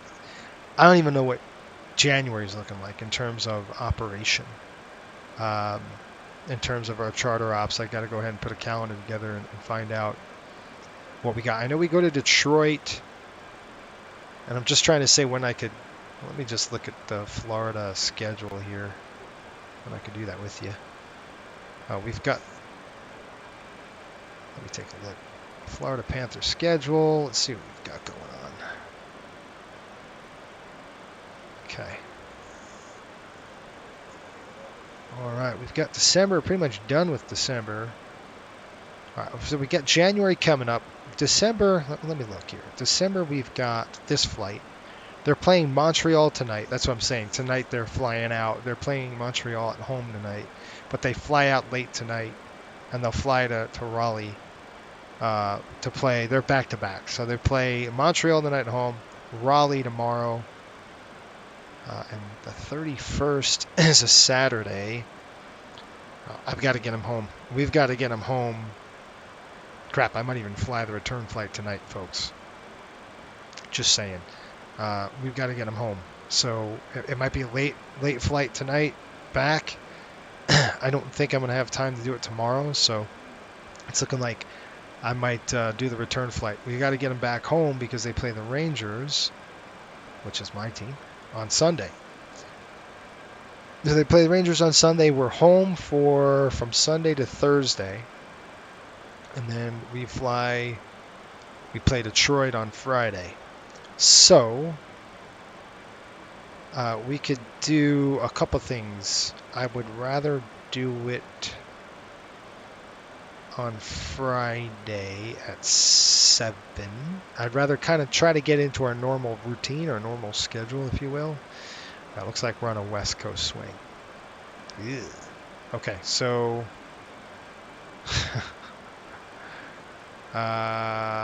shoot. Just trying to think what I could do here. Thursday, we could fly to Detroit. You can't see it. Let me show you. This is our dilemma. We've got to get them to Detroit. Probably going to fly out on that Thursday, the 5th, or even that Wednesday, the 4th, to fly to Detroit. They usually like to fly a day early. They practice this day, and then they're on. So we might just do that. It's, on the 4th, on Wednesday morning or something. It won't be morning for us, but I'll probably stream it Wednesday evening to our patrons. So for Patreon, if you're a patron, I'll probably just stream it on Wednesday night. We'll fly to Detroit that day, and then Friday night we can fly to Dallas. That's probably what we'll do. So Friday night we could fly to Dallas, do the turn, fly to Dallas. That helps us out a lot. On Friday we take them to Dallas. Then Monday I'll fly them over to Colorado, so we'll go to Denver. That's going to be a private stream as well. So Monday night we'll fly to Denver. They play Denver here. We'll fly to Vegas Monday, Tuesday off. I'll fly to Vegas Wednesday. Give me a day off there. And then we are going to go from Vegas to Fort Lauderdale, and that's going to be on the 13th. That'll be during the day. That'll be our normal schedule. I'll probably do it about 6 p.m. just because. So that's looking good. And then we go back on the dang road. So we're off on the weekend. They play Buffalo at 1 p.m. Ugh. So they'll fly out on. When are we flying? We're flying home from Vegas on this day. Then they play Vancouver.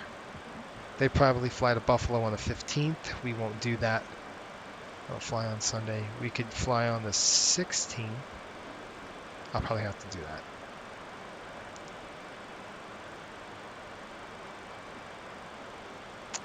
Yeah. I wonder. They might even fly home on the 12th. What's that flight? Vegas to Fort Lauderdale is probably like, what, 5.5 hours maybe? 4.5 hours? That's a long trip. Just trying to think here if that, trying to look at our schedule here, kind of when I can shoehorn these flights in. I might have to stream it on Saturday. We might do that. We might go from Friday night, Saturday night. We might go from Fort Lauderdale to Buffalo on that Saturday night,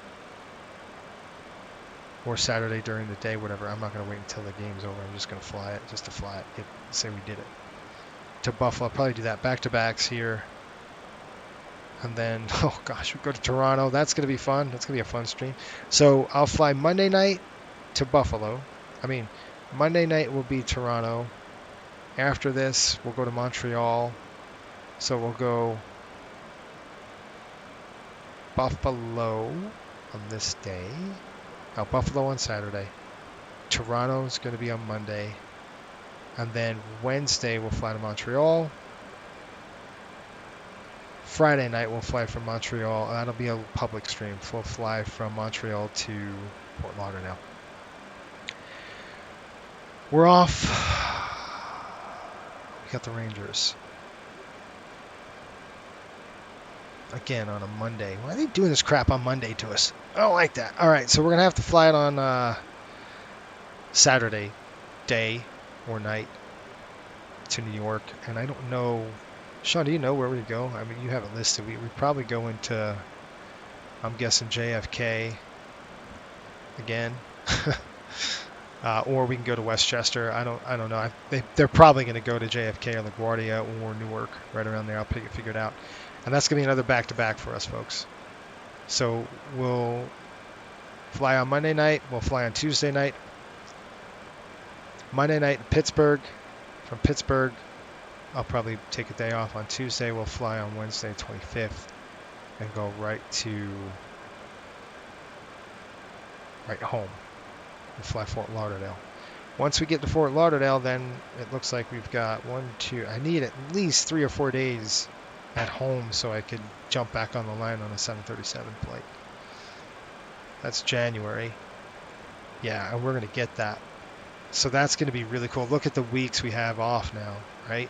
So I love that. This week, the end of January, we'll jump back on the line. So we're here. We'll do a line flight on Friday, a 737 line flight with Coastal, and then we'll go all this whole entire week, Coastal it up, bunch of lines. By this time, we're getting our new destinations in. So we're going to jump on that. That's going to be fun. And then we can jump back. Oh, man, look at this back-to-back crap. What we got to do.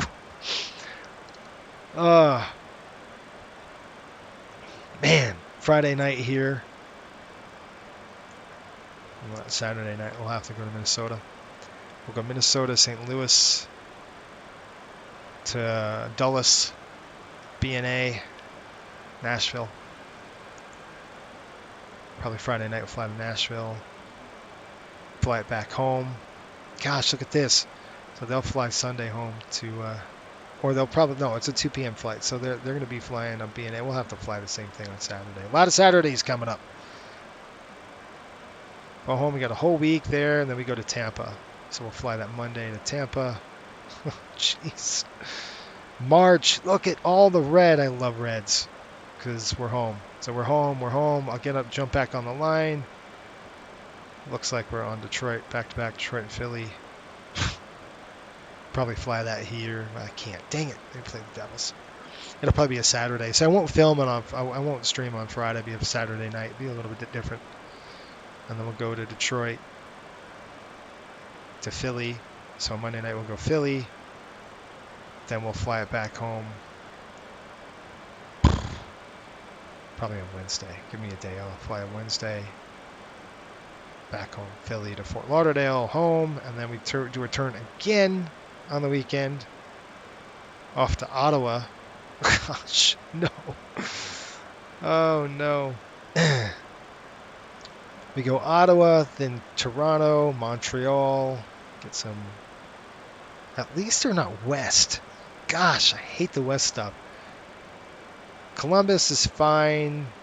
Back to Washington, and it looks like we're home for the rest of the year. Woohoo! So really, folks, in April, we've got 2 flights to do in the MD-80, and we're putting this airplane to bed. That's the cool part. Sometimes they fly into Newark for the Rangers. Okay, we'll have to figure out which they do. All right, I'm going to go and get something to eat. I'm hungry. Stand by. I'll give you the outside look here. And let me give you an update on our status. How's that? I got an airplane up there. I got him a TCAS. That's above. Let's go ahead and put that to normal. That should say normal now. Okay. Kind of looking out the window here a little bit. You see that aircraft coming? Whew, I see the contrail. I don't know what he's doing. I don't see him on my TCAS yet. Doesn't mean he's not there. I just don't see him yet on the TCAS. Let's go and pitch this thing up, see if we can get this brighter. And that's a ring 10. I want to bump that up. Range 15. We're going to go more than 15. I want to do about 20 miles and see what we got here.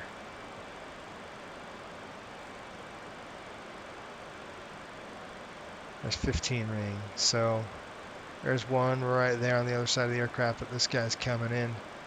He's way far away from us. You see him right there? He's paralleling us, maybe. I don't know. J Aviation, what's up, man? Hey, guys. I just want to show you something. This aircraft that is painted, and our entire fleet was painted by him. So, a fantastic painter. We got him on retainer pretty much for our entire fleet. What's going on, man? This airplane's beautiful. Some projects to work on, but wanted to drop in, say hi. How the flight's going. See how the flight's going. It's going great. We're excited. Thank you for getting the rest of the fleet painted up, man. We've got Jamaica 1 going to be released here shortly as we go to our new destinations over in Montego Bay. So we're releasing a few destinations coming up here in another month. We'll get that on the line and get that flying and stuff like that. Just a fantastic job. Appreciate the work you put in and what you do. It's really nice. It helps us out a ton. Thank you. Very highly skilled painter. And we got another special coming. But we'll give that a few more weeks. We'll let the dust settle down. But that's really going to be another fun one. Good stuff. Well, thanks for dropping by. I appreciate it. Let me check the progress report and see what we got. We've got also a lot of great work over on, yeah, exactly right, on all the Southwest stuff he's done. Just amazing. He's got that fleet dialed in. It's really nice. Thank you, Sean. Boy, guys, Southwest. Woo! Are they taking a beating today? I mean, the last week. Holy smokes. Jeez. And Delta. He's done Delta too. He's got a lot of stuff. Check out his stuff. If you haven't downloaded his stuff yet, it's flightsim.to. Type in J Aviation and you'll just see his entire portfolio. It just does a great job. All right, let's see. 1714 on my Swatch watch. Right now it's 1619. Less than an hour, folks. We'll be actually on the ground. So we're almost there. We've got about, let's see here, 399 nautical miles to go. And we'll get our descent ready and forecasted. We'll go forecast. And unfortunately, you can't do this with the new school technique. So you got to go old school. So you got to go to your release and you look at your weather, your winds down at descent here. So your descent winds, delta, and yeah, there you go. Good stuff. All right, let's go. You can see 34. We're at 35,000. So we could omit that. Well, I'm going to actually put that in. We're going to go 34, 30, 24, and then 18. I like to do those four. So we're going to put in 1933. This is like nothing. 190. It's 190. It worked. 33. You got to put 340 first. Let's drop that in there, and then we're going to go into 30,000, 300. We'll drop that in there. 240. Drop that in there. Last one, 18,000, 180. Throw that in there. Okay. 190, 33.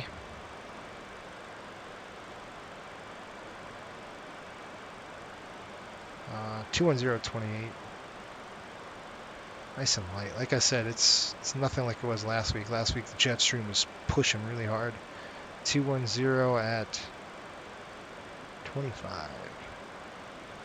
Last but not least, 23 at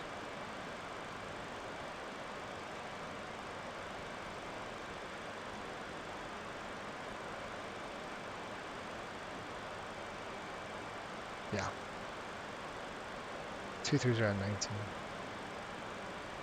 Coming out of the west. Pretty consistent. Did that not work?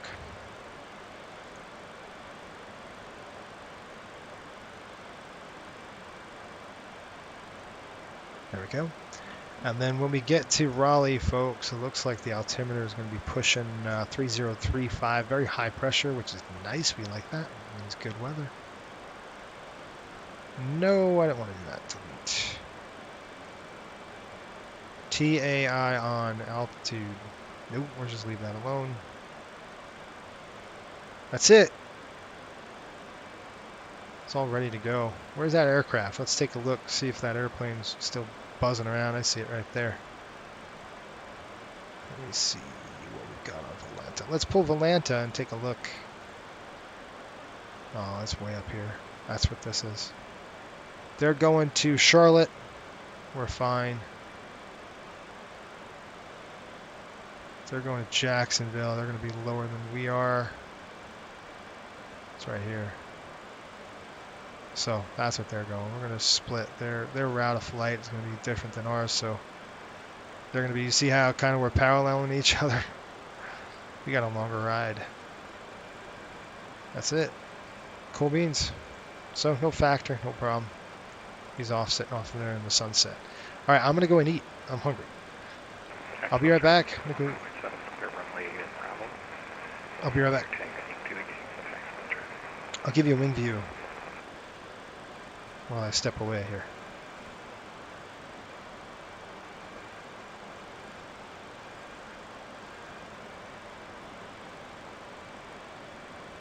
How long did it take me to learn the MD-80? Man, I'm still learning the airplane, to be honest with you. I've got probably approaching 100 hours on the airplane right now, just because of the NHL flights. They really, I mean, just all you're flying. That's it for now, at least for us. So, you know, I've probably got about 100 under the belt on it. Still low time. I'm still learning the airplane. I haven't even touched the systems yet. A little bit on the systems, but nothing like the 7.3. The 7.3 is my butter. And to be honest with you, if I could take a 737 and put it on the charter, I would. But this is it's a fun airplane to fly, and it gives a pilot something different to fly to when they check out in it. If they want to check out in it, they could, and that's kind of why I want to do that, right? To give them something different, a different look. But yeah, it's been a few months. I mean, we started this thing in October. We started on the first regular season game, so it's been on since October. I've been flying it. You know, peppering in with the 737 and line flights in between the home games. But anyway, fun airplane. All right, I'll have you look off the wing here, and the other place is just the ocean, so at least you get something of a look here. All right, I'll be back.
All right, folks, we're back. I'm looking at... Just looking at the EFB manual, trying to figure it out. It looks to me like the weights... Like, I can't get... And another thing is, I can't get GSX to update. Like, I don't know what it is. I did the installer yesterday, did the old, you know, their offline installer. I did that. That's the last thing I did. I run the GSX thing. It downloads 37 files, and then that's it. And yesterday I ran the update, and it says it's updated, but you can see what happens, right? It's like, it's stupid. So I don't know why it just keeps stopping. So it's just really odd that it kind of does that. But it does. Looks like we had weather shift and a change. And this will be our descent weather. I'm looking right now. 2305, 10 statute miles visibility. It's absolutely beautiful there. We have dependent and converging approaches in use. Expect visual approach runway 23 left and 23 right. And we already talked about the NOTAMs. So we're going to be off. Looks like we got Azuzu, and then we got Grudge, and we'll check a burn check here on the fuel, just make sure we're good. Looks like I got 13.3. We should have plenty of fuel. I'm not worried about the gas, but we'll take a burn check on this just to make sure we're good to go. It's beautiful weather now that high pressure system is dominating the eastern half of the United States. You can see it out the window. It's just really nice. Did you try a complete uninstall of GSX? You know, I'm going to try that, Sean, next. My next deal is I'm just going to dump the whole thing and see. I don't know, did they have an uninstaller, or do I have to go into individual files and dump them? Because yesterday I tried to do an uninstaller and it didn't work very well. I don't know if I got them all or not. You know those files get buried everywhere. And they're really hard to check out here. Looks like we've got about 30, I'd say about 30 minutes, and then we'll start our descent into the area. I'm going to take a look at the dumpster 1 arrival with you. And it looks like we're going to hit Etby and then dumpster. And then after dumpster, we're going to be flying the Nigel, then we go Wispy, and it breaks us off. We can either go left or right, and I'd rather go on the right side because that's going to be the runway of choice for us. Landing 23, that's what we'll do. And expect an RMP approach. We can't fly an RMP approach with this airplane.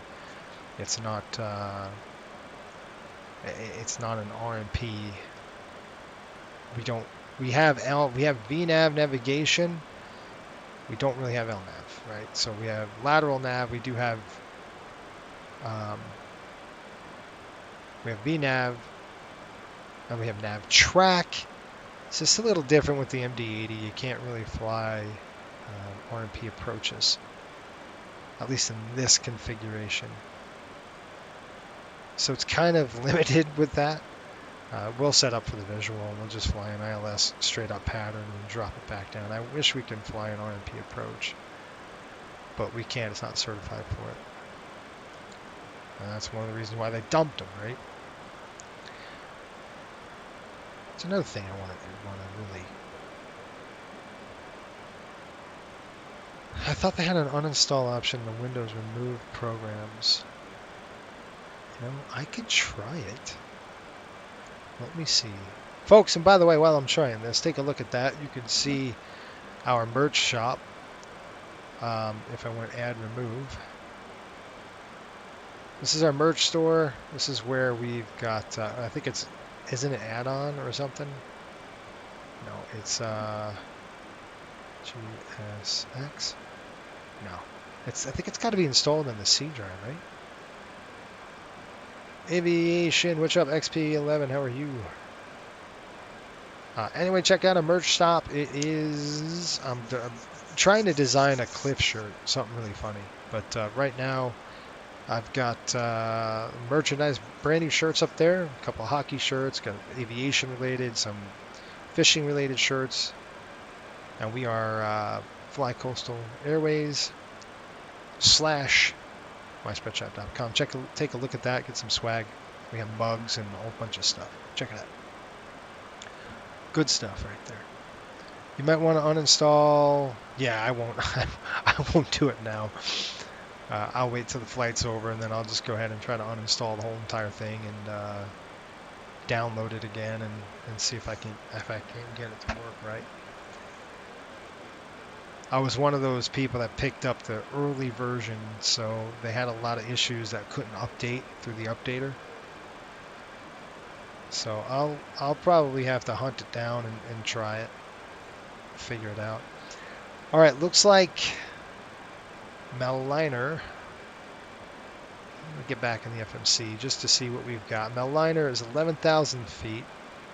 Okay, we don't want that. Well, that is correct. Then we have Nigel between 9 and 10. Then we're going to kick over to Wispy. See, then it just dumps us off at Otts. That's not true. So we're going to go ahead and click this. Arrivals and departures again. Well,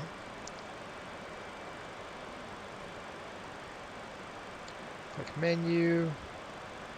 Told you about the FMC, arrivals, and dumpster 1. Doesn't give us any options for that, but we're going to go ahead and program the ILS-23 lab. Now, we're going to fly a visual approach, but just understand that we will fly that. We got Butts, Duan, and SL. Let's take a look. 2-3 left. ILS. I wish I could fly the RP option. Oh, so nice. I don't want to go that far out, guys. So let's keep it as close as I possibly can. Docats, maybe Ecel is way out there in left field. I don't want that either. Dewan, I guess, is the one we're going to have to pick. Or no transition at all and just hook up to Apuku, I think.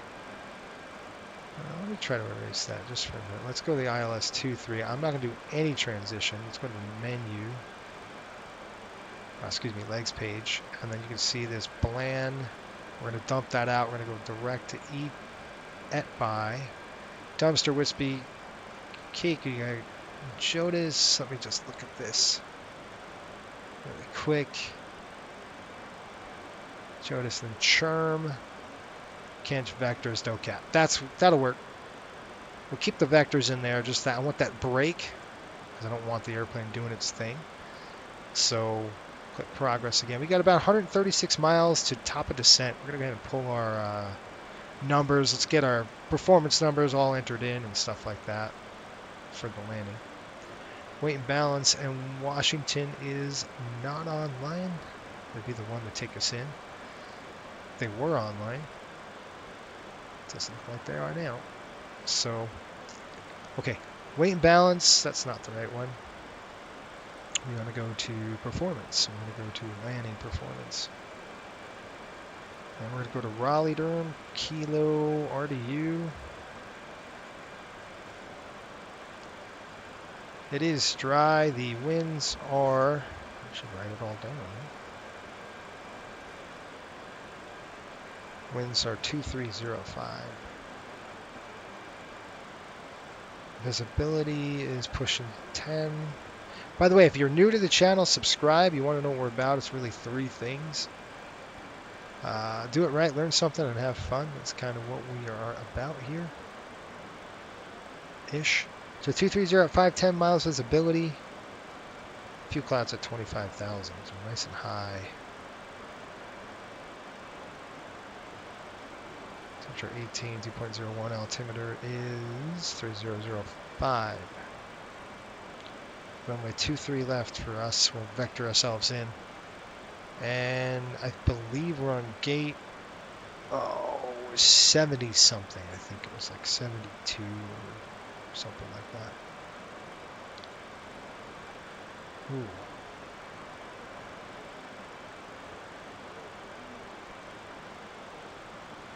Yes.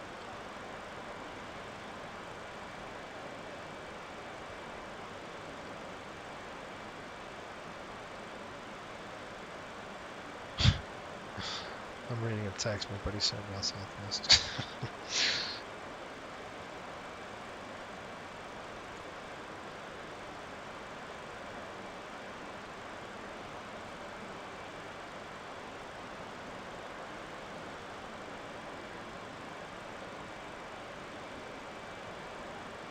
Yeah. Anyway, all right, let me get back to this. Sorry, Sean, I got distracted here with these text messages. Sean is our you sent it to me yesterday. I'm looking for it right now. Sean's always on the spot. Here's the release notes for the reference. Right before, okay. I got that. There it is, 78 through 80. I think I said like 72 or something like that. Yeah, so 72. That's what I have listed. So I haven't even written down. I didn't even check my writing. That's smart, right? Okay, we've got that. Winds. Let's go ahead and throw this in there on the wind section. We're going to do 2305. And the outside air temperature in Raleigh right now is 18 degrees. It's beautiful. It's probably pushing about 68. We're going to go 2-3 left side. Flaps are going to be 1540. We'll get our landing weight here in a minute. Runway 23 left, flaps 1540. And that 15/40 means 15 on a go around, 40 on the landing. We like to carry a little more flap when you're landing on the MD-80 because it tends to float down the dang runway. So I want a little more, to get us down there, so I can cut that at deck angle down just a little bit more to help us out because we are light. QNH, we've got it down there, and our landing weight is coming. Our landing weight estimating paperwork. Now, paperwork's a little off. When we took off, it said our takeoff weight was going to be 125 with a landing weight of 113.8. So let's see where we are at right now in the totalizer. What's so cool about the 80, you could just look and you can see, what are we at? We're at 117. So you think we're to burn that much fuel? We're not. We're going to burn maybe 2,000 pounds before we land. Maybe 3. Maybe 6, I'd say 116 right now, 116.4, give or take. So I'll say 116 on the landing weight. That's probably a conservative number. So landing weight, 116. Plug that in here. It's really important that you try to get this done as quick as you possibly can up at cruise so you don't have to plan. If you fail the plan, it's not going to be good for you. So you always want to make sure you get it done. I do it about coastal airways. We do it about 200 miles away. We'll start plugging away at it. If it's really bad, if the weather's real bad, maybe 250 miles. If you're within that weather change up.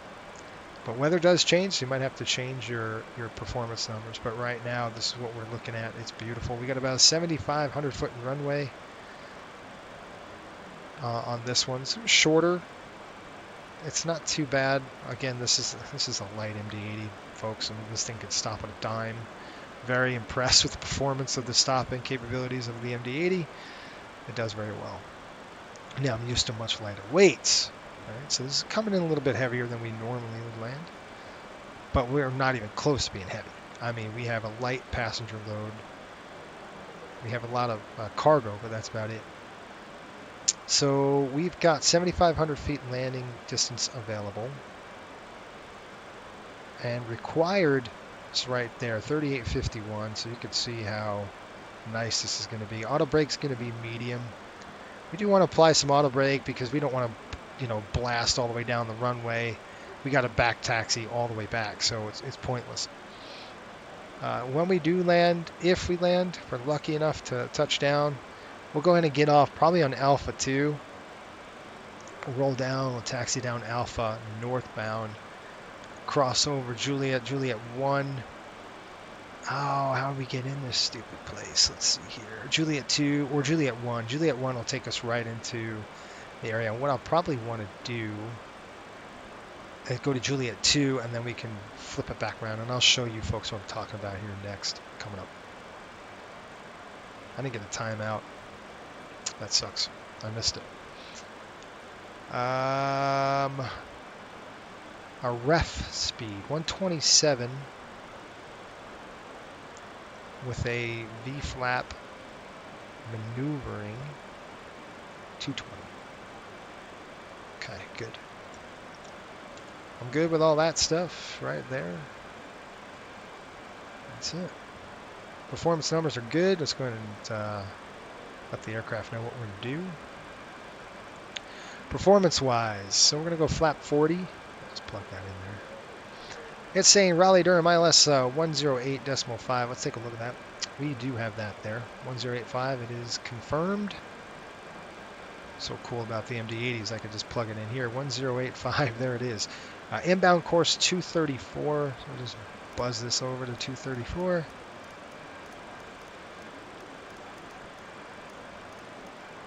There she goes. We're all set, ready to go. Okay. Just your average read. You're back. Good. Good to have you back. We're getting ready for our descent here. We're just doing some numbers here. It says max speed 210 knots over a cell. We're going to be down there. We're going to be slow. If we're going to be vectoring ourselves in, it looks like we are. I'm going to go ahead and descend. We've got an MSA at 3,400 feet. Looks like Apaku is at 2,200. And I'm going to show you folks what the heck I'm talking about. So I spin this dial around and there we go. Let's pull up our charts. Man.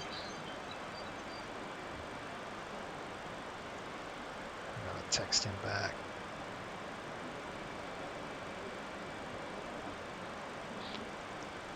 Okay. I wonder if I can do that. No. That, yes. Okay. Let's go into the charts. We're just starting that arrival into the area where the dumpster 1 arrival. Here we are. And you can see where we're going here. We're going to go direct to, let's see, we're at Bland. We're going to go direct to dumpster now, or Epi, sorry. We're going to go direct to Epi. Once we hit Epi dumpster, 11,250 on the speed. We'll probably go vertical speed on this, control our rate of descent to make sure we hit these right. Sometimes the number's a little the VNAV kind of hunts a little bit on this one. So we can do it ourselves. We have to make sure we're at Keiki at 8,000 hard altitude. Once we're at Keiki, we're going to go ahead and turn over to Jodas. 220 on the speed, so we'll back down the speed at 7,000. Now, I want to be below that.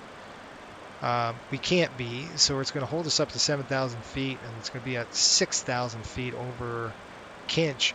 From there, we got to take a look at stuff. If I could get down quick, I'm looking at the MSA here. It's 3,400 feet, so I can't descend down to 2,200 where I want to be if we have terrain.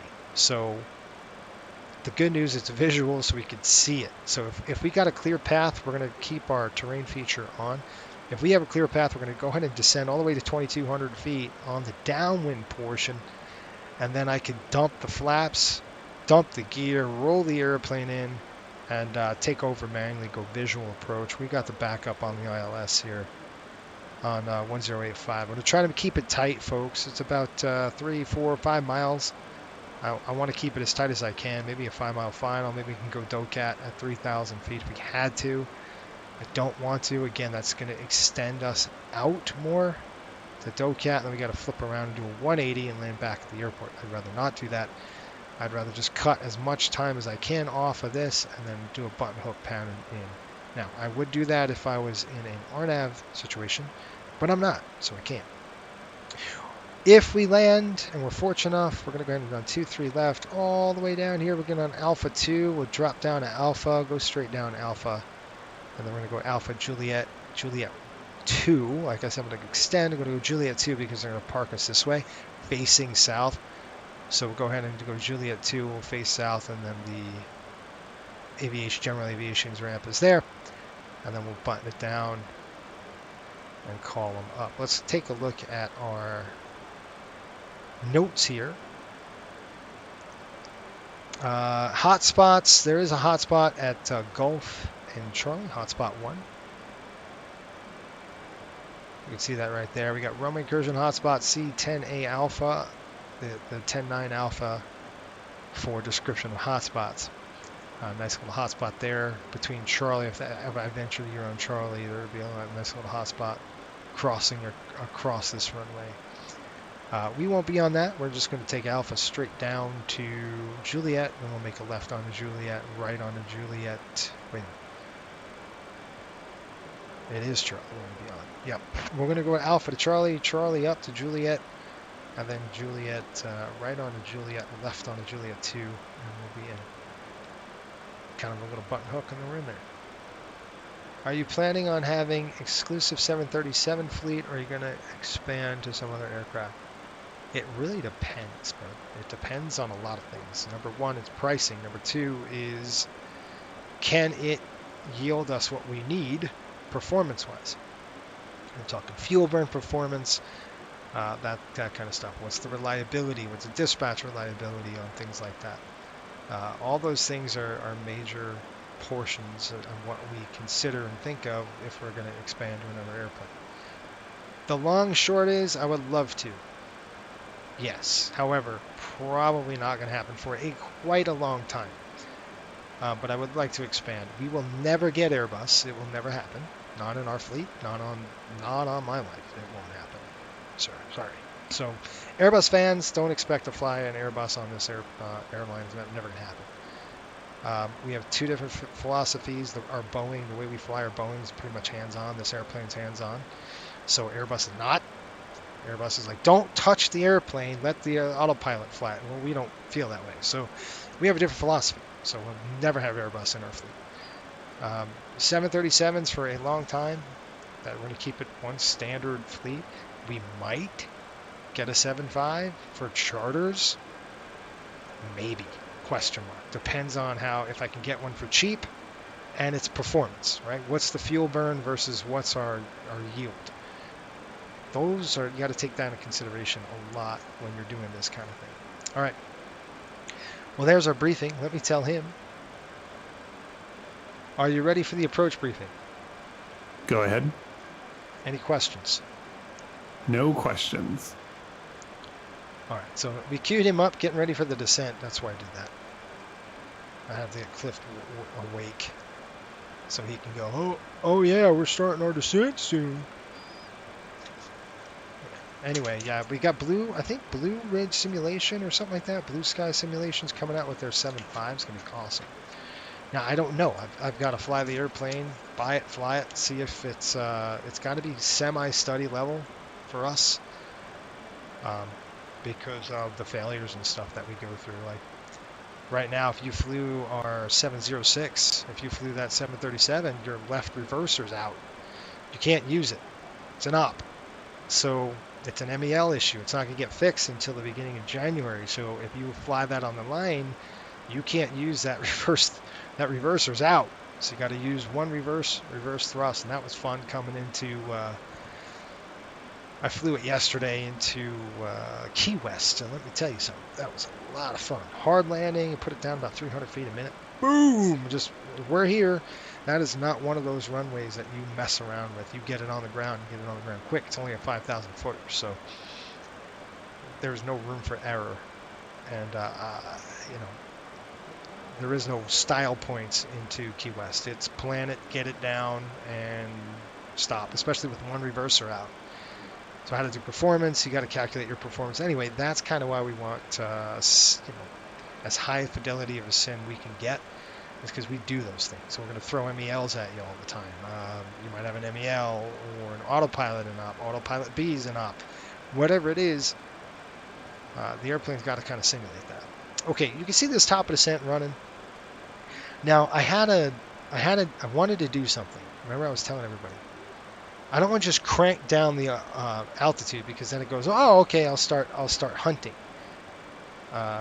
So what I want to do is something completely different, and I want to go over here and go, all right, I'm going to set altitude hold now. So I'm going to set it to altitude hold mode. I'm going to push altitude hold. You can see it went altitude hold.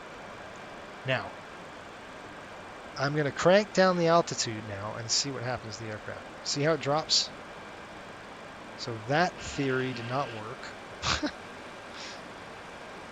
And I'm going to have to go like this and say stop descending like crazy. And I'm going to go back down to the altitude and crank this down to 11,000 feet. And then I'm going to set altitude hold, bink, and we're going to set right there. And you see there's a low limit. We're above profile, so I'm going to go back to vertical speed and then crank up my vertical speed. Let the airplane recapture profile, and then I'll go ahead and engage I'll engage the VNAV. So we're descending still too quick. So let's go 1300 and start slowing down the airplane. See how the profile, this is our navigation profile, VNAV profile. It's coming, but it's coming slow. So probably no sea destinations. No overseas? That's not true. 737's got some reach. The 800s have reach, don't they? Not right now. Maybe in the future. Nothing is off the table. That's what I'm saying. So 777 comes out. We can get them for wicked cheap down the road, years down the road, something like that. We might do it. It depends. I don't know yet. How's that? Okay, we'll go VNAV. But right now, it's you got to think. VNAV's now engaged. You got to think low cost. And how do you keep low cost? How do you keep an airline low cost? One fleet type.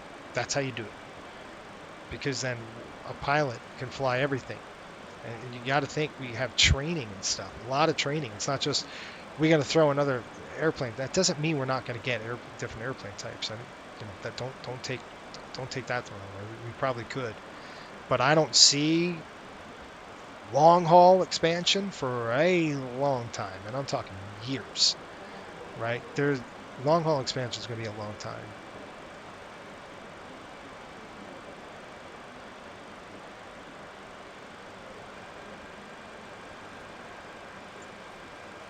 Anyway. Does that make sense? We got to keep our costs low. How do we do that?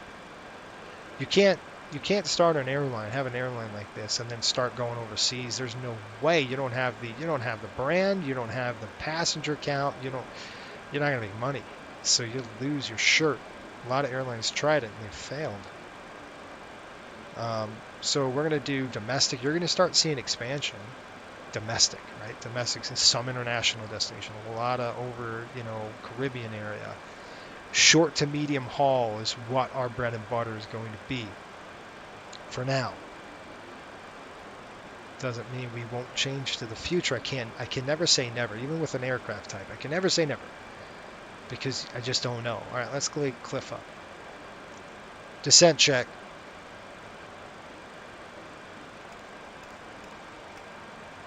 Fuel quantity. Checked. Approach briefing.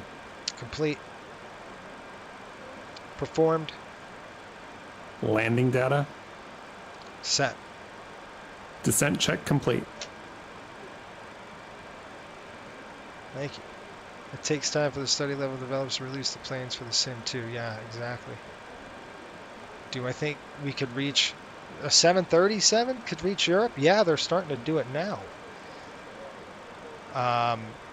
Norwegian did. Norwegian ran their 7.3s. I think they ran the 900 or the 800.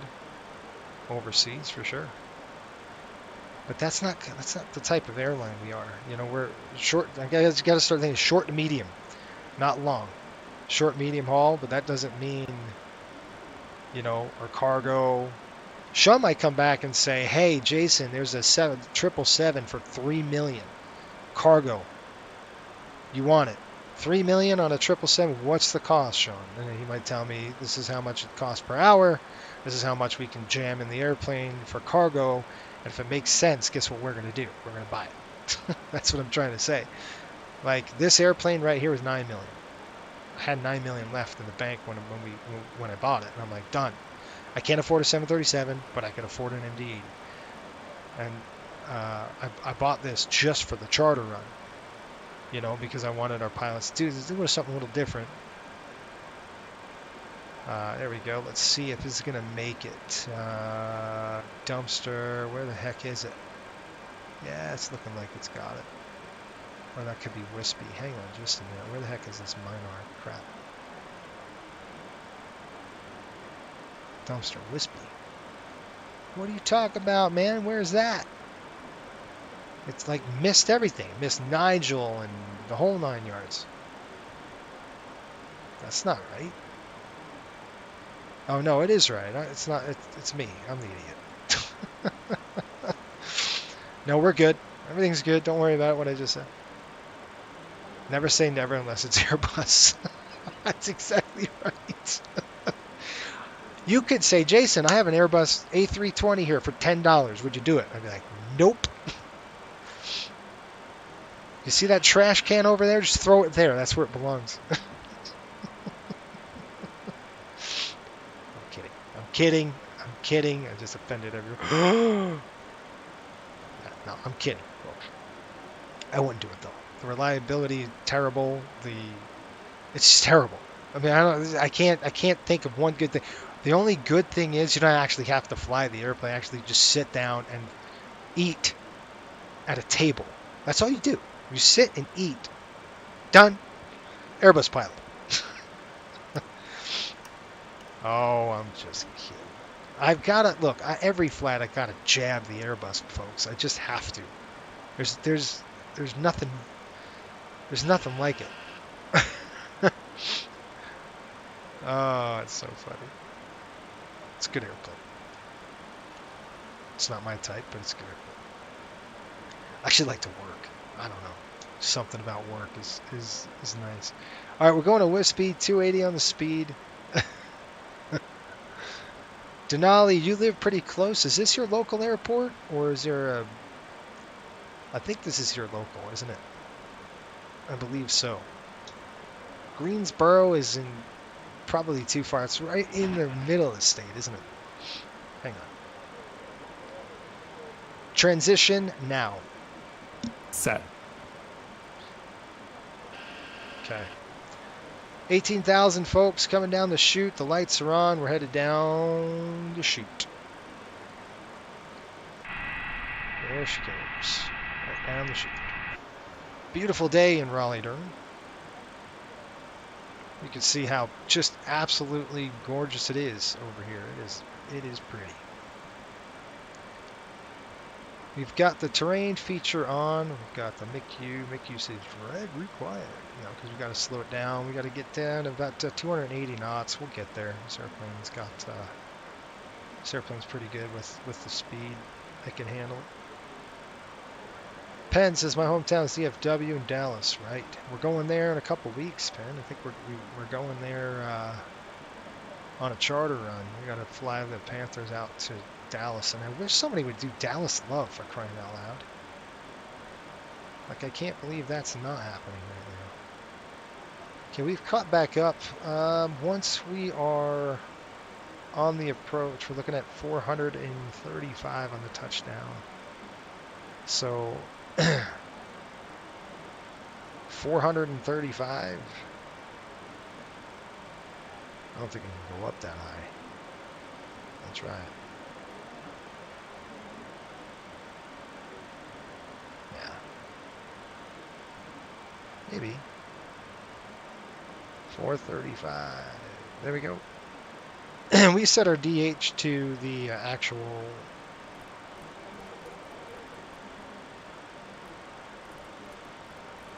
altitude of the airport.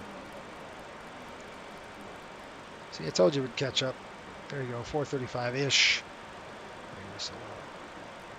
Bank right there, and then pressure is 3005? 3005 on pressure. So 303, 3005 right there, that's already set. This is going to be 435. Couple cranks there. Alright, approaching 11,000. I just heard the bell. Alright, coming in and just take this range just a little closer here. We got Wispy. Back in there. Dumpster fire. Whipsy. 11,000. We're going to descend down to 8,000 now. That's going to be our next altitude to hold. We're going to go ahead and set the altitude hold right there. And let's take a look. We're good on speed. We're coming down the chute. You could probably see right off the front there. There you go. That's it. That is Raleigh-Durham. Okay, you can see how the airplane is starting to slow down. It's taking its time to slow here. Got to get below 250 knots. So I can pull the brake. That'll help slow down the aircraft. I'll call approach check here.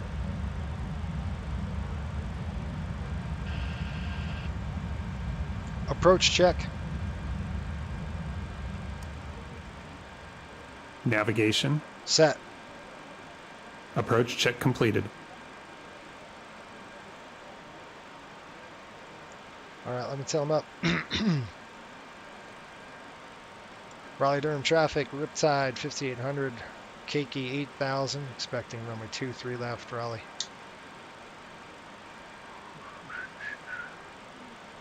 All right, you can see how we're nice and slow here. We've got LNAV capture. So what are we going to do about it? We're going to go vertical speed, and I'm going to take over, right? And I'm going to say, okay, I'm done with vertical speed. We're going to go from level 3 automation or level 2 automation right now, and then we're just going to start cranking in some descent right here and let the pilot actually fly the airplane. And I don't like what I see. So what we're going to do is keep cranking down. At about 2,300, give me 24, and let's see what we got. There you go. See the range arc that just pulled in? That's what I'm concerned with. You see that range arc? That's perfect. That's going to put us right on the at this speed. It'll put us right on the mark. You can see how pretty Raleigh is right now. Man, it is nice out there. Really, really nice. Speed brake's on. I've got speed brake out. Let's go half speed brake.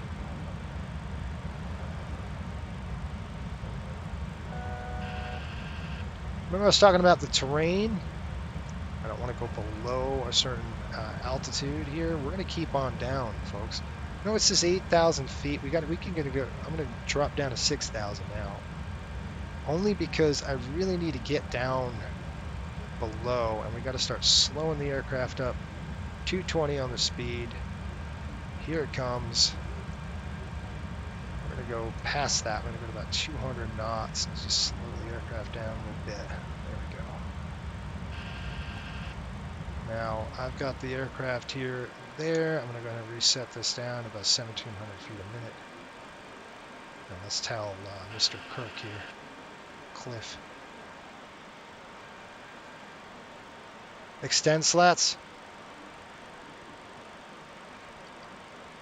Slats extend. Speed checked. Slats are extended. All right, it's going to slow us down. We got the slats out now.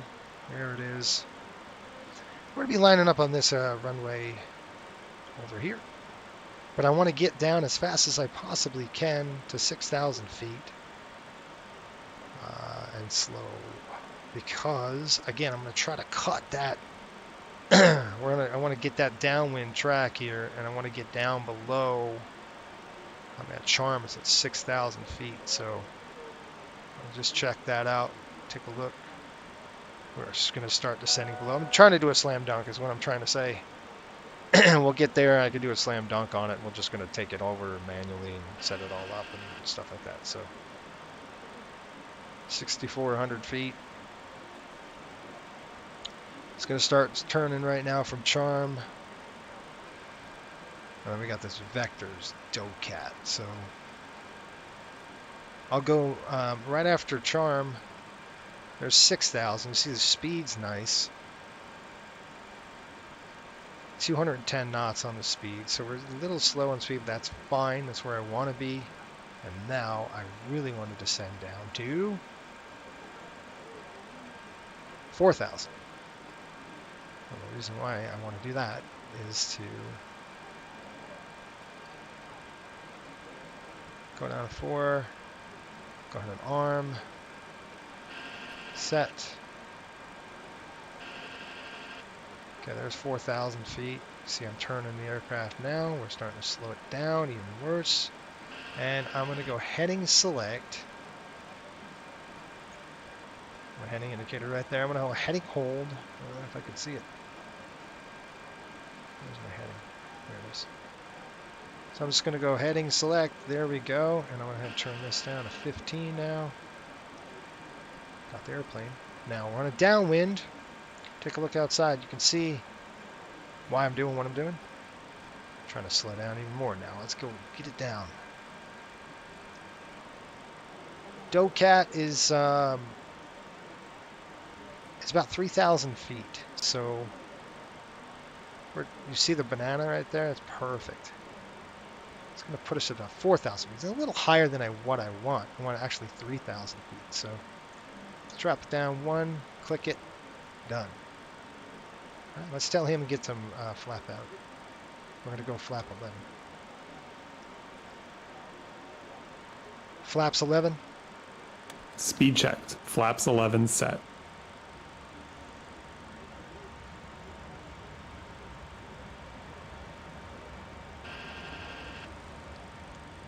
All right, looking good.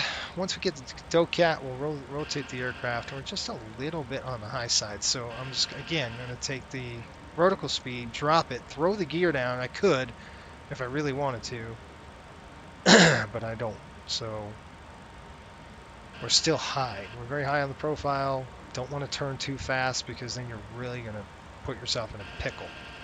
And let's not do that. Lighting is good. We're still at 200 knots, which is fine. Getting ready to turn the aircraft over. There comes 4,000 now. Docat's coming in. Docat gives us about 8 miles. So I'm going to rotate the aircraft over to heading. I'm going to go direct to Docat. We're going to drop the gear. All right, pull them up. Raleigh traffic, Riptide 5800 on base for runway 23 left, Raleigh. Okay, get ready for altitude. Should be altitude hold. I want to see altitude hold coming in. We'll drop the gear. Slow it down a little bit more. Altitude captures at 3,000. That's what I want to see. Speed check coming down. We're going to start slowing the aircraft down now, folks. About right there. Altitude is hold. There we go. Square it off. Take a peek. See where our runway is. Help us out. Stabilizer motion. Like I said, our speed is probably a little on the slow side. I'm going to bump it up just a bit right there. We'll keep that speed up.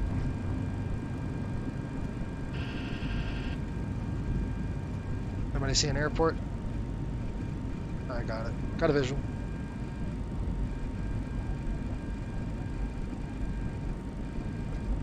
It's holding alpha speed for us.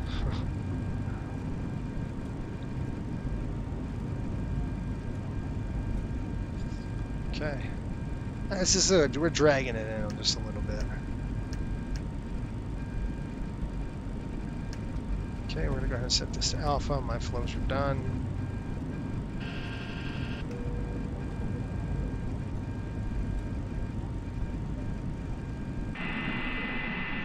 Nice and draggy. Alright, let's go ahead and roll it. Final. Raleigh traffic, Riptide 5800 on final, runway 23 Raleigh. Now we'll return it. Stabilizer motion. Okay, my plane coming up. Let's go ahead and tell them to drop the flap 15. Flap 15. Speed checked. Flaps 15 set. Flaps 15.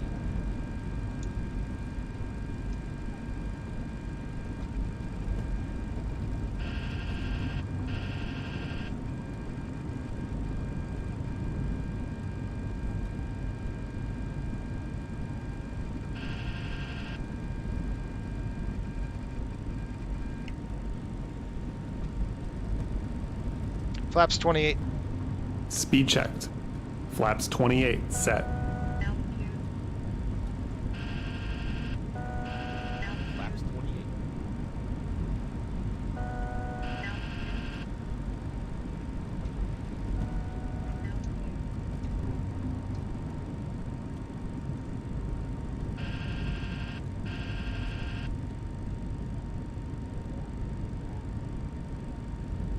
Flaps 40. Speed checked. Flaps 40 set. Final check. Gear. Flaps 40. Down. Ignition. Set to alpha. Auto spoilers and auto brakes. 2500. Set, checked. Flaps and slats. Set, checked. Landing clearance. Received. Final check completed. Raleigh traffic, Riptide 5800 on final, runway 23 left. Raleigh down. Okay, checklist complete. Wind check right now, 230. So it's coming in from the right a little bit. Keep this up. We're going to go in the trees. We're going to push up throttle up just a little bit, help the aircraft, and just start trimming it right now. This is kind of where the MD-80. Let's get a good speed that'll work. It's probably going to be about 50s. 50 range, taking in some bumps.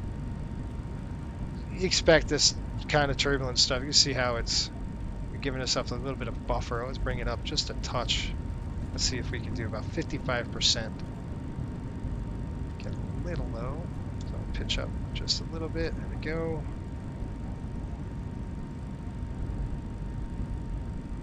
Push that throttle up just to get it going up there. There we go. Help us out. I want to see if that's about 60% will do it. 1000. 1000 check on speed profile, and we're stable. Don't balloon on me, airplane. What are you doing? She's just all over the place. It's just bumpy. You get some turbulence here with the earth, the heating and stuff like that. We're getting a little bit on the high side again. And now we're gonna catch a downdraft. You see that? 500 above. Check. Whoa, airplane, get back on course. What are you doing? Go. I'd rather be able to push the nose down, so it's not trimmed perfectly. You can see I'm just fighting the nose down. This is an MD-80, folks. This is how it flies in the real world. You're really fighting the flight controls half the time. We're a little high. Terrain. Negative. Approaching minimums. We're set. Minimums. See, now I'm pitching the nose up. Trying to get on profile.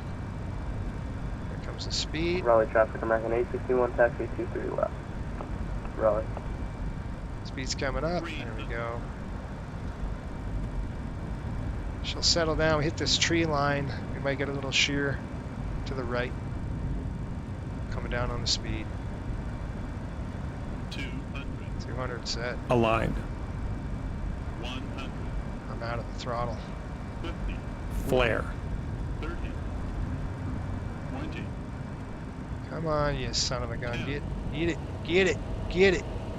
Oh, look at this float. Big old float job right there.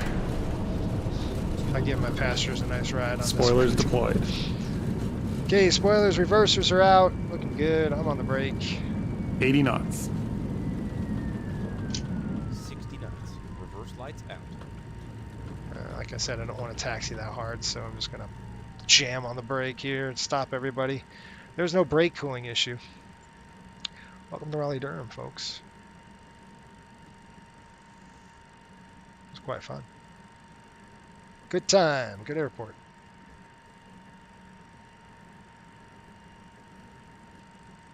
What did you say? Landing gear up. Set missed approach altitude. Oh, I could stop on a dime. No problem. What did we get off on?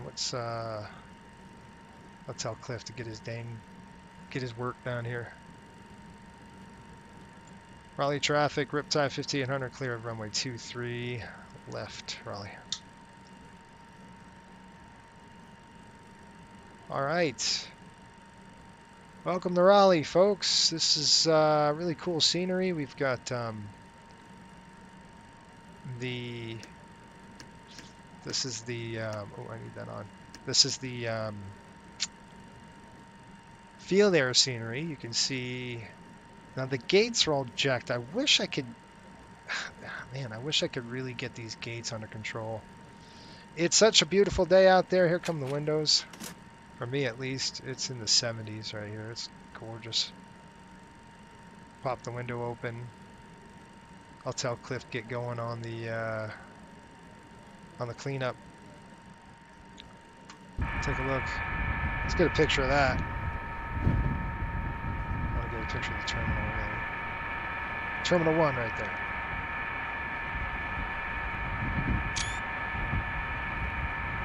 Nice.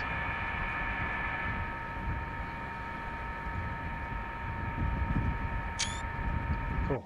All right, let's talk to Cliff. After landing check.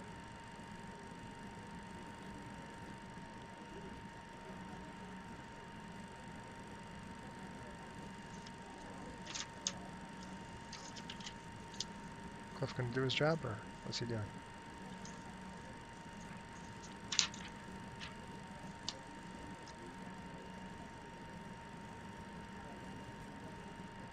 After landing check.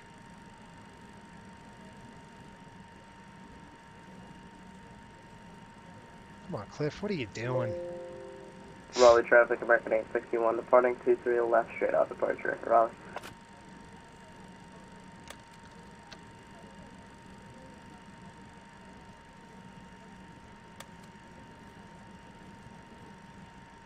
After landing check.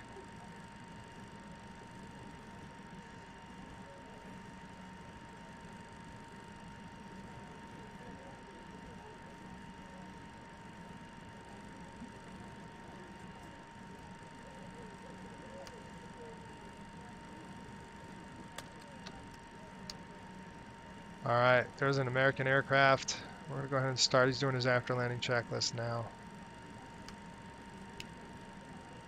We're just cooling our engines down. That's why we're doing this slow taxi. I'm basically watching him. Let's go ahead and watch him outside. Looks like a 737.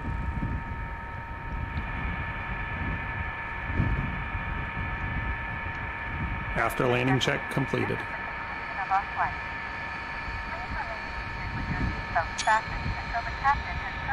Nice.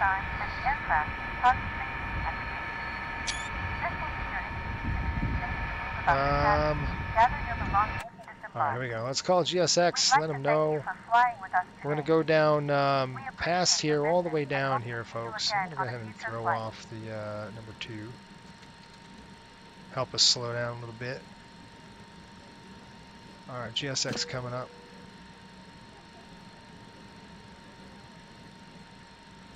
I'm going to go 72 on the parking.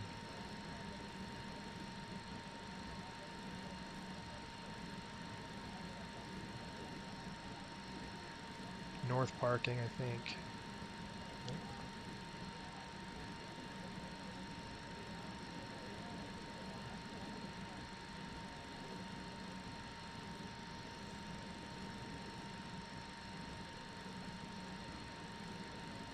See, like, why can't I go back? That is so annoying. I don't want this.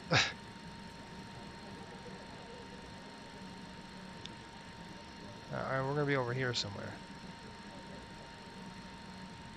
Okay, let's see if it does it now.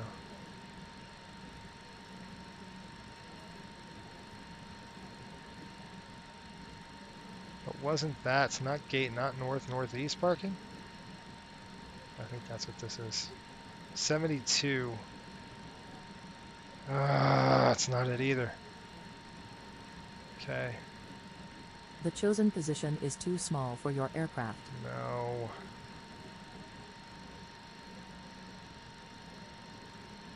Okay, that's where I want to go. This is Juliet 2 is where we want to pull in. Let's go ahead and revoke that spot.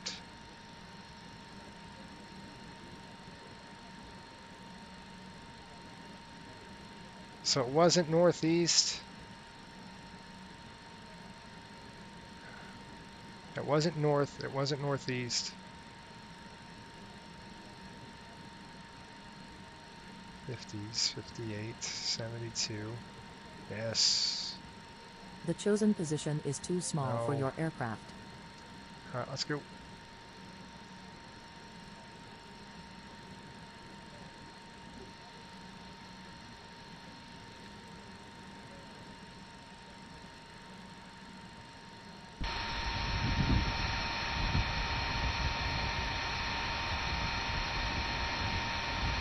Boy, that's such a nice scenery here. It's pretty.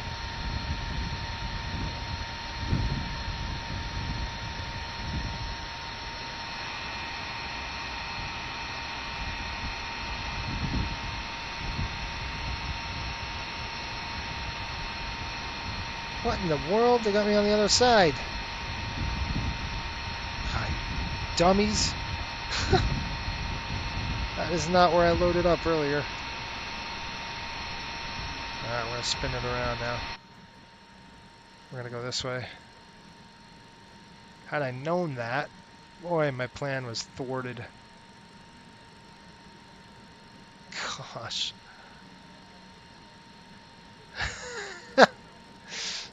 GSX going to park us in Myrtle Beach. You're not kidding, dude. What the heck? Anyway, what a nice airport. I'm super excited to talk to the admin here to figure out what we could do. You better not have put me on standby, you moron. It's Cliff again, screwing it up. Well, that was a fun flight. I enjoyed it. And just taking a look at Myrtle Beach and see what the Raleigh-Durham, see what it's got to offer. It looks pretty sweet. There's Juliet 1. We'll taxi down Juliet 1 now.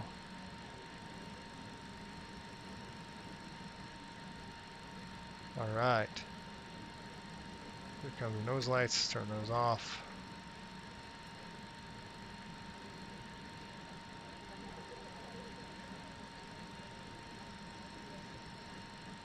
And when we're done here, I'm going to go ahead and just uninstall GSX entirely and try to get a better view of this thing.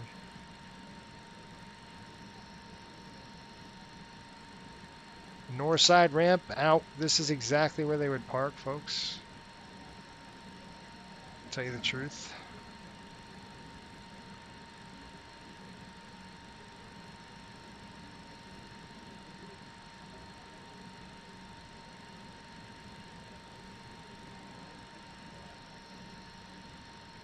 Nice. Get us in there, guy. I don't want to block anybody here from Juliet 2. What are you doing now?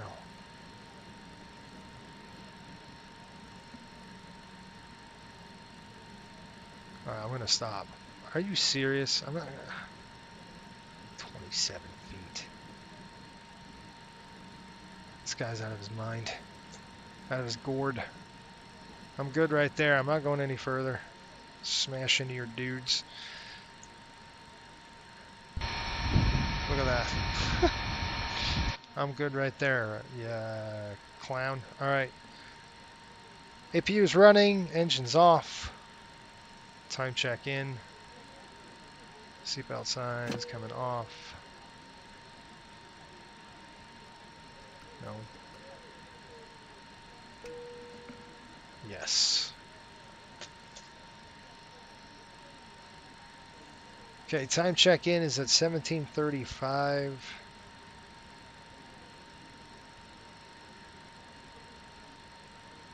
And our fuel,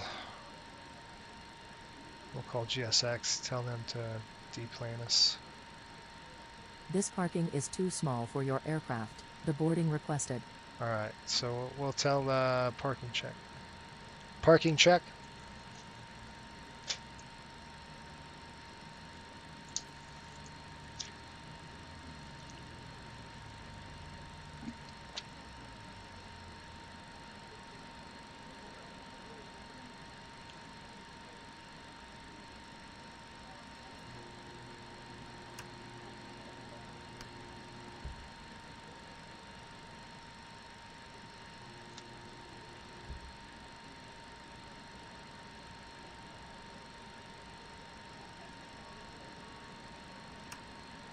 Passengers bus is coming.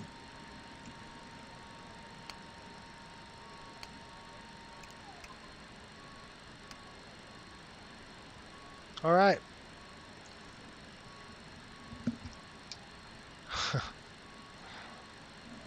I think some of the GSX staff are in Mayho Beach looking for, now you're starting to think. Now you're thinking, yes, that's coming. That's your thought process right there. All right, 4,700 over 4,750 on the fuel. Let's go outside and see what the heck's going on with my airplane. All right, lighting's off. Just want to make sure we're good to go there. And we're boarding them up, getting them deplaned.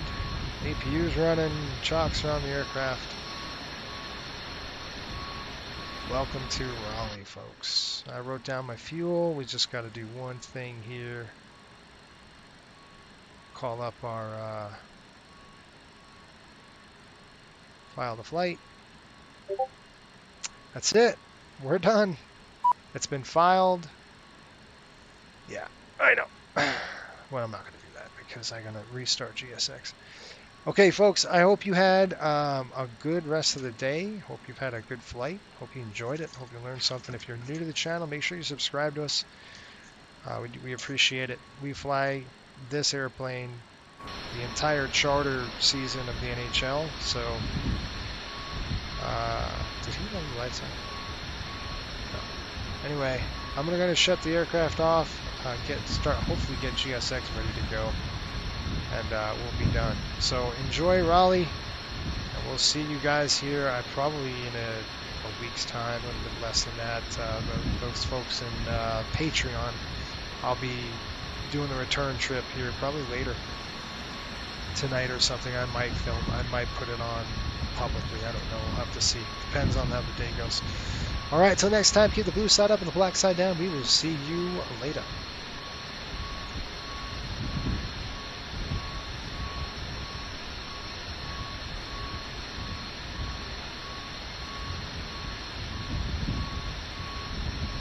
Okay.